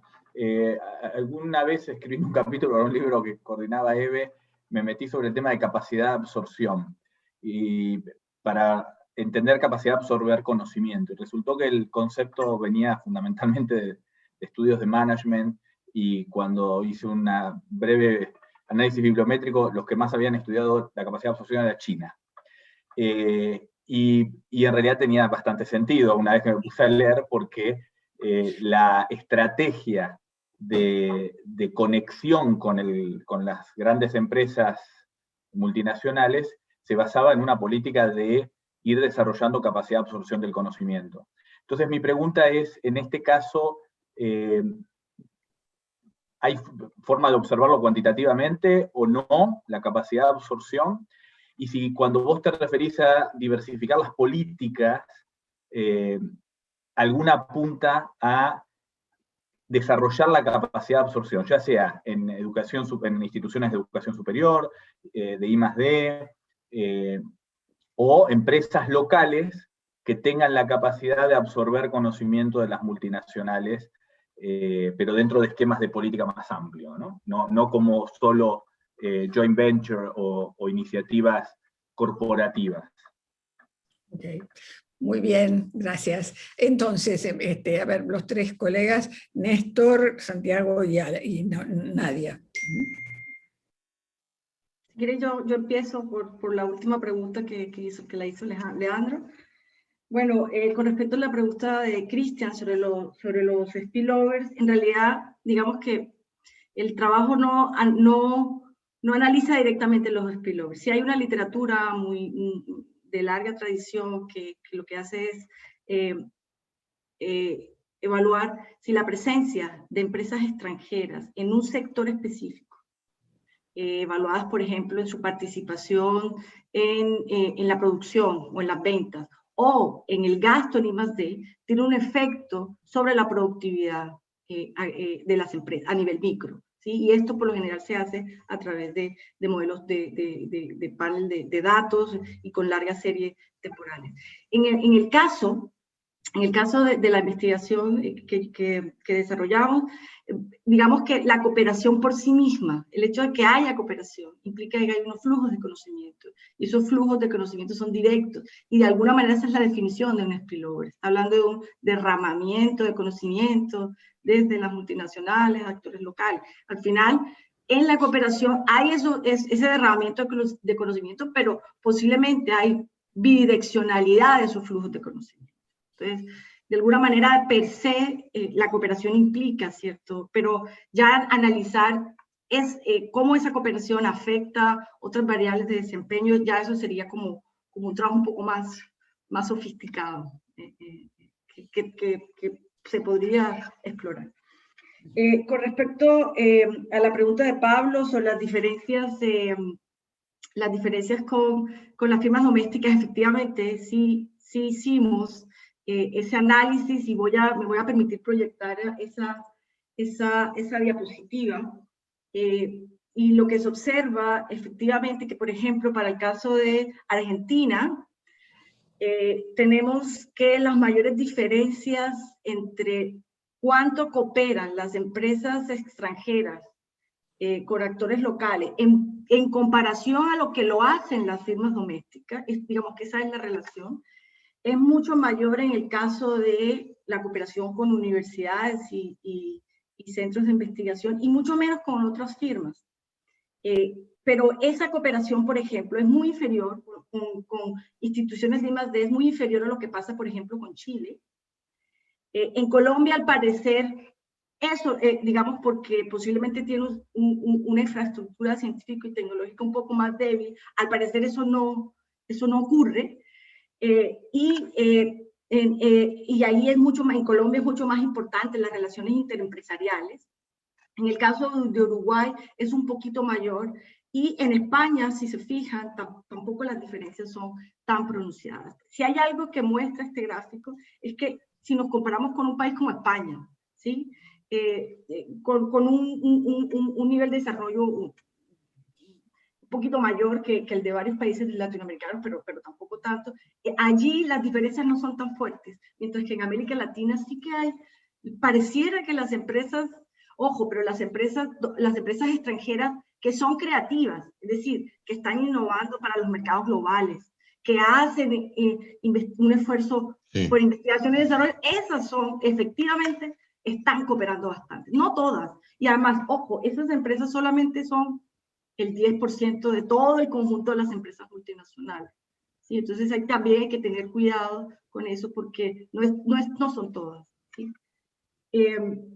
Eso. Y con respecto a la última pregunta que mencionaba Leandro sobre el tema de la capacidad de absorción, efectivamente creo que eso es una variable que hace falta dentro del análisis, si bien se incluye dentro del modelo la intensidad del gasto en innovación, que es una forma de aproximarse a la capacidad de absorción de conocimiento junto con el personal calificado o el personal que se dedica a actividades de investigación y desarrollo. Efectivamente, el tema de cómo afecta la capacidad de absorción de conocimiento, la posibilidad de que las empresas domésticas o locales absorban ese conocimiento extranjero, no está en el modelo y ya tocaría de alguna manera variar el enfoque, ¿sí? Donde el centro del análisis sea la empresa doméstica y mirar si su capacidad de absorber conocimiento le permite aprovecharse más de la presencia de una empresa extranjera que efectivamente está haciendo cosas creativas o está innovando o está haciendo cosas, tiene unos procesos de innovación consolidados. Muy bien, muchas gracias. Néstor, Daniel.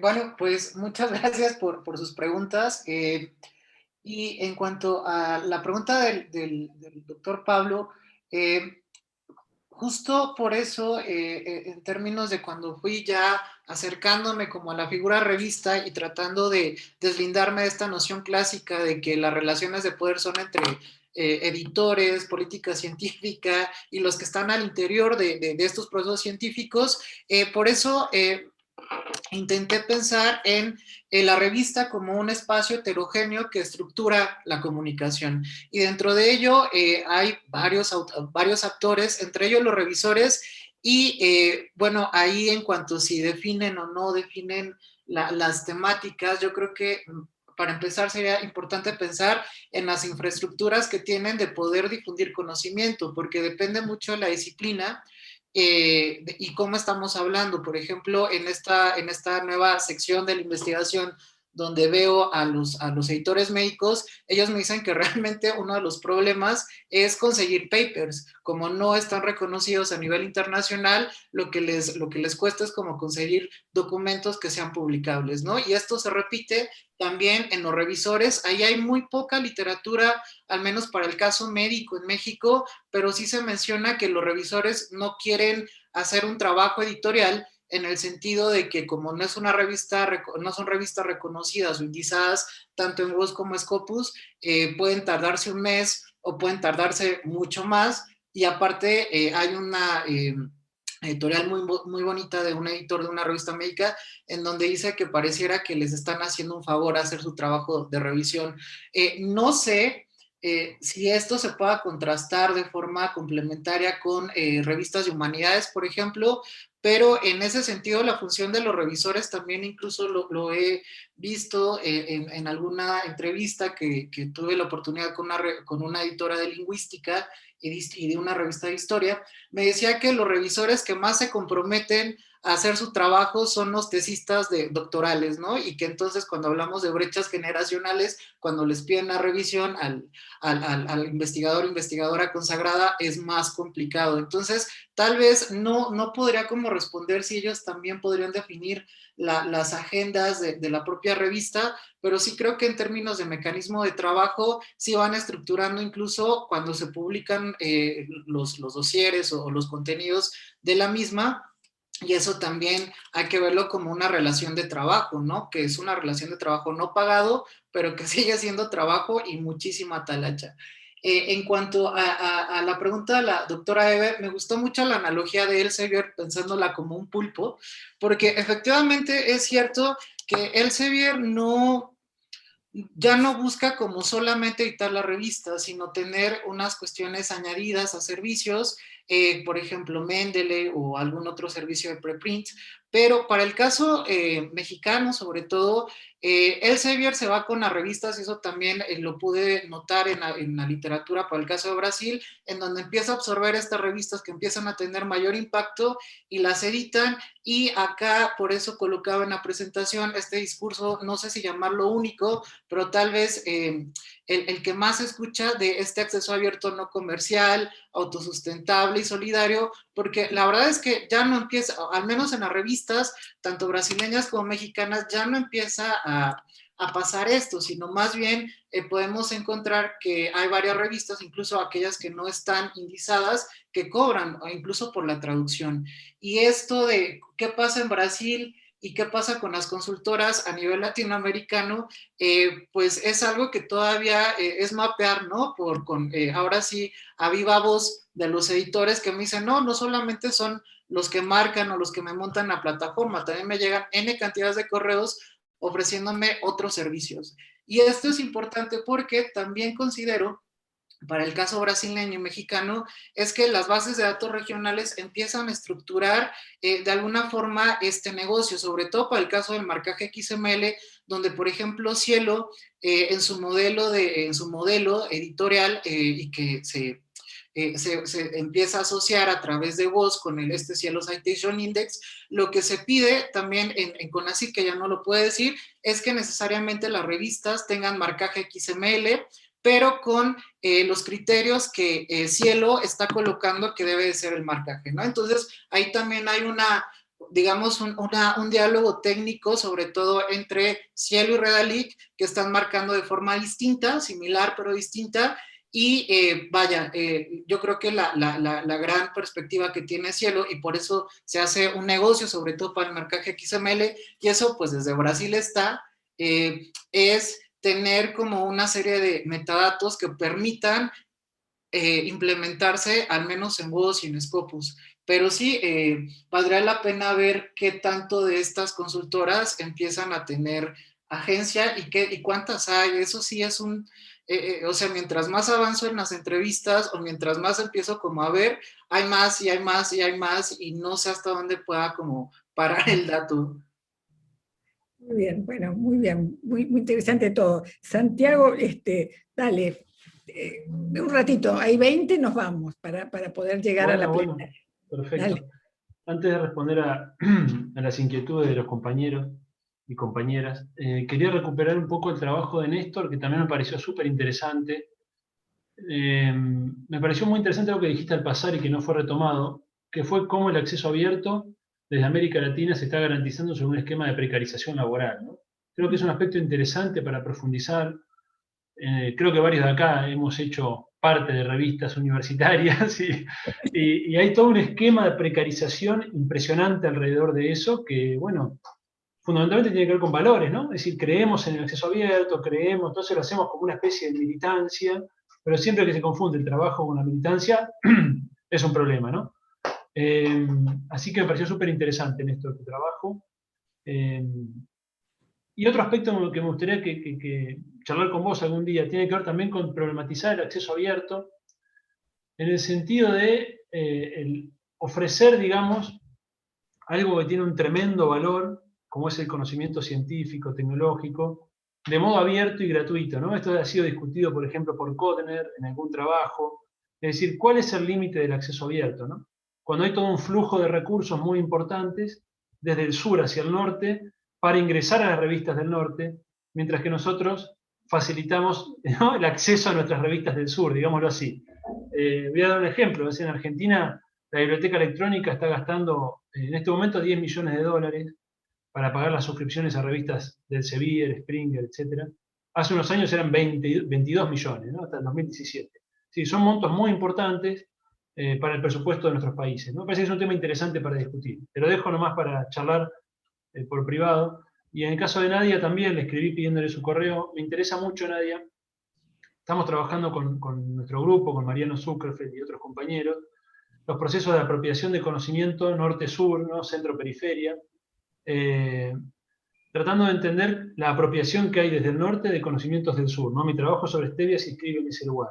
Pero para entender la escala de esa apropiación nos interesa entender también cuánto spillover hay, digamos, cuánto derrama hay del norte sobre el sur, digamos, ¿no? Para ver si en la balanza cognitiva, digámoslo así, quién pierde y quién gana. Esto es muy difícil de mesurar, es muy difícil de construir un indicador, digamos, que se pueda operacionalizar, ¿no? Pero de todos modos hay proxies que se pueden llegar a establecer. En ese sentido me interesó tu trabajo, así que después te escribo por privado para pedirte más precisiones, ¿bien? Dicho esto, hago un breve comentario sobre los aportes de los compañeros, de Eve, de Pablo. Realmente es un honor, además, contar con esos aportes. Son nuestros referentes, yo siempre lo digo. En el caso de Eve, la cooperación japonesa, no conozco trabajos específicos sobre cooperación con Japón, sí conozco los trabajos con Europa, con Estados Unidos. No sé, quizá alguien aquí pueda aportar si hay algún trabajo desde el campo CTS en América Latina que haya estudiado, analizado la cooperación con Japón, que en el caso de la UNLP sé que es muy importante. No tengo los números, pero sé por referencias indirectas que en el caso de Exactas, por ejemplo, es muy importante la cooperación que existe con Japón. Sí, digo, a mí me tocó participar ahí de visitante, justamente en una cosa donde estaban los profesores involucrados en la negociación, que habían recibido aparatos de Mitsubishi, de esto y del otro, en el laboratorio, y que la profesora le decía con un guardapolvo blanco al muchacho, al recién egresado: mira, tenés que portarte muy bien, no sé qué, porque esto se hace con la sangre, sudor y lágrimas del pueblo japonés y que además nos están mirando.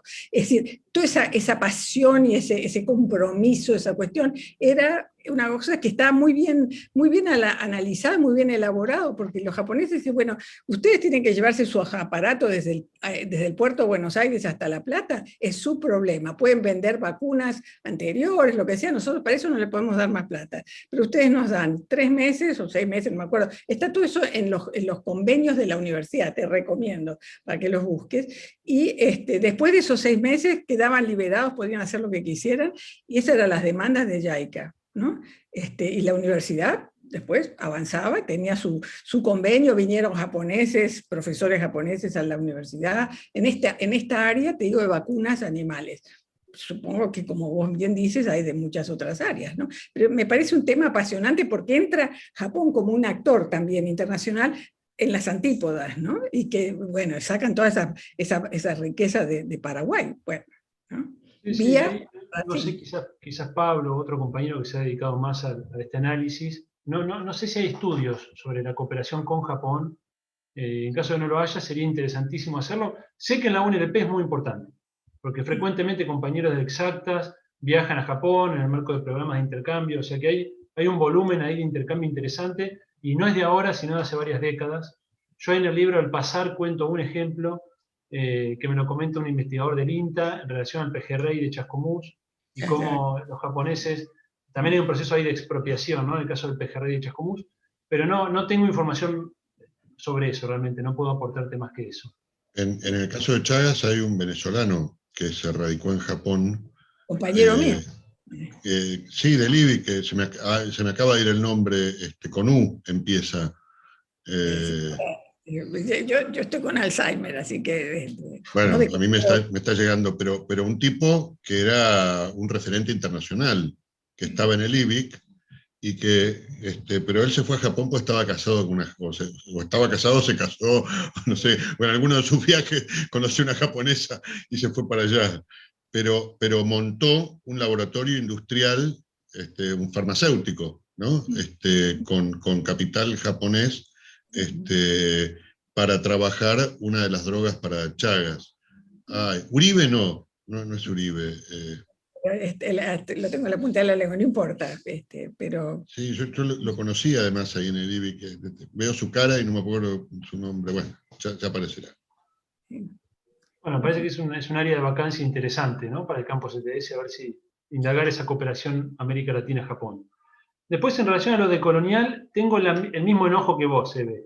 Pasa que objetivamente yo tomo un concepto de un autor de colonial, entonces tengo que dar cuenta de eso, ¿no? Es decir, yo tomo el concepto de colonialidad lingüística y epistémica y no me caso con la corriente de colonial. Tomo ese concepto que me sirve, como una herramienta, ¿no? Como una caja de herramientas que yo lo utilizo, pero lo inscribo dentro de otro marco teórico que es completamente distinto. Mi opinión es que lo de colonial es mucho de refrito de cosas que ya están dichas, sin reconocimiento de lo dicho anteriormente, con una mezcla de posmodernismo que lo hace un poco más... O sea, muy americano, además. Decir. Sí, pero bueno, no es de mi interés tampoco reivindicar eso, pero objetivamente yo tomo un concepto de estos autores. Así que eso tengo que dar cuenta de eso. ¿Bien? En relación a la Urbina pregunta, se llama. ¿Qué? ¿Cómo? Julio Urbina. Julio Urbina, sí. En relación a la pregunta de Pablo, el concepto de traducción que yo utilizo no es tampoco, es cierto, no es el concepto de la teoría de Actor-Red, eso lo damos cuenta, doy cuenta en el trabajo de eso, pero tampoco es el concepto coloquial de traducción lingüística. Ahí quizás yo cometí un error al hacer la ponencia, ¿no? Es el concepto de traducción en el marco del materialismo cognitivo, que tiene una delimitación precisa, ¿no? Que es la idea de traducción entre soportes materiales de conocimiento. Sería muy extenso dar cuenta de eso en este espacio, que además es un marco teórico probablemente que desconozcan la mayoría, pero digamos, tiene una cierta precisión el concepto en el marco del trabajo. La traducción lingüística la entiendo como traducción entre soportes materiales, entendiendo los lenguajes como soportes materiales intersubjetivos del conocimiento, ¿no? Y en ese sentido, estoy de acuerdo con lo que decís. La traducción lingüística nunca es solo traducción lingüística. Creo que eso está bien trabajado en el libro, ¿no? Es decir, el soporte intersubjetivo al lenguaje va de la mano con otra serie de conocimientos intersubjetivos que anidan ahí, ¿no? Axiológicos, normativos, y justamente el aporte que yo esperaba hacer en esta ponencia tiene que ver con dejar en claro que estoy definiendo la categoría de colonialidad lingüística y epistémica desde el marco del materialismo cognitivo como una traducción entre conocimientos, de conocimiento entre soportes materiales con determinadas características específicas, ¿no? Es decir, que implica la regulación al acceso a los conocimientos de la lengua subordinada de una manera como conocimientos libres, ¿no? Yo acá decía, perdónenme la redundancia, una regulación de acceso a los conocimientos de los pueblos no europeos como conocimientos libres. Esa es específicamente la definición que hago de colonialidad lingüística y epistémica, y ahí se inscribe la categoría de traducción, ¿no? De hecho, retomé un trabajo tuyo, Pablo, de los 90, creo que eso, del 2000, para decir que la traducción no es la mejor palabra para traducir translation o translación, no sé qué palabra usa Naturi, para decir que no es la mejor palabra, ¿no? Porque traducción tiene otras connotaciones. Y en este caso, además, se nos mezcla con otro marco teórico, que es el materialismo cognitivo, y se nos hace un guiso bárbaro, y estamos en un gran problema.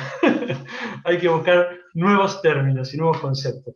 Y en relación a lo que decías de que otros grupos locales acceden a este conocimiento sobre la stevia mediante la internacionalización, sin dudas, absolutamente. Simplemente yo reconstruyo, y es probable incluso que sea la regla, como decís vos, ¿no? No es el caso, creo, de los científicos de Asunción. Digamos, acá la noticia circuló en los medios locales, en la prensa local. No, lo más probable es que se hayan enterado por esa vía y no por un paper de un journal europeo, ¿no? Pero sí, sin duda, científicos brasileños, la mayor parte de los científicos argentinos se han enterado por esa vía, pero eso no es más que la confirmación de este proceso de internacionalización asimétrica, ¿no? y que esa internacionalización no es neutral, sino que está mediada por este conjunto de mecanismos, ¿no? Y de dispositivos. Así que sí, te doy la razón completamente en ese sentido. Y lo último, lo que me decía Luis, para no robarle más tiempo, no sé si entendí bien la pregunta, Ricardo Luis. Incentivo para la producción capitalista de la stevia. Mi trabajo específicamente trata sobre producción capitalista de la stevia. No es el objetivo de esta ponencia, no sé si está ahí Ricardo, no es el objetivo de esta ponencia profundizar en esa dimensión, pero el trabajo específicamente se dedica a eso. Así que te invitaría en todo caso a que leas el libro o la tesis que está disponible online.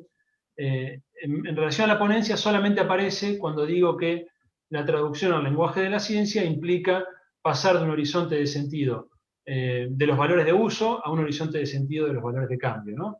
Ingresar en la racionalidad capitalista. Es la única mención que hice en esta ponencia porque el eje de la ponencia estaba en otro lugar, ¿no?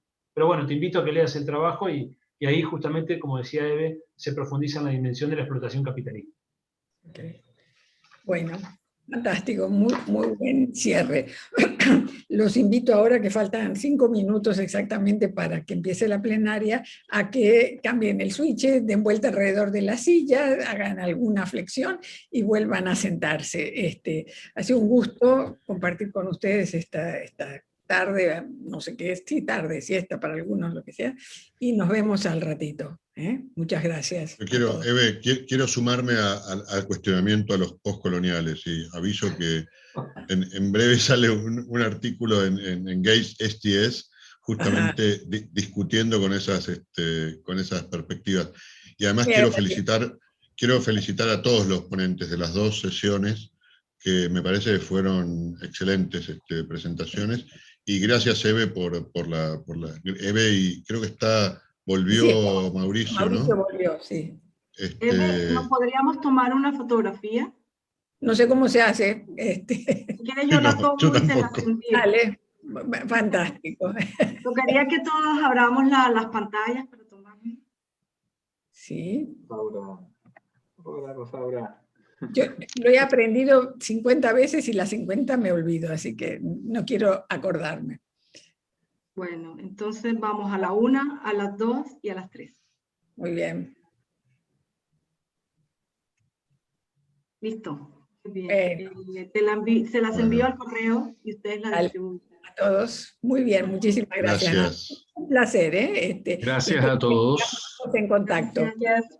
Muchas Chao. gracias. Gracias, adiós. Chao.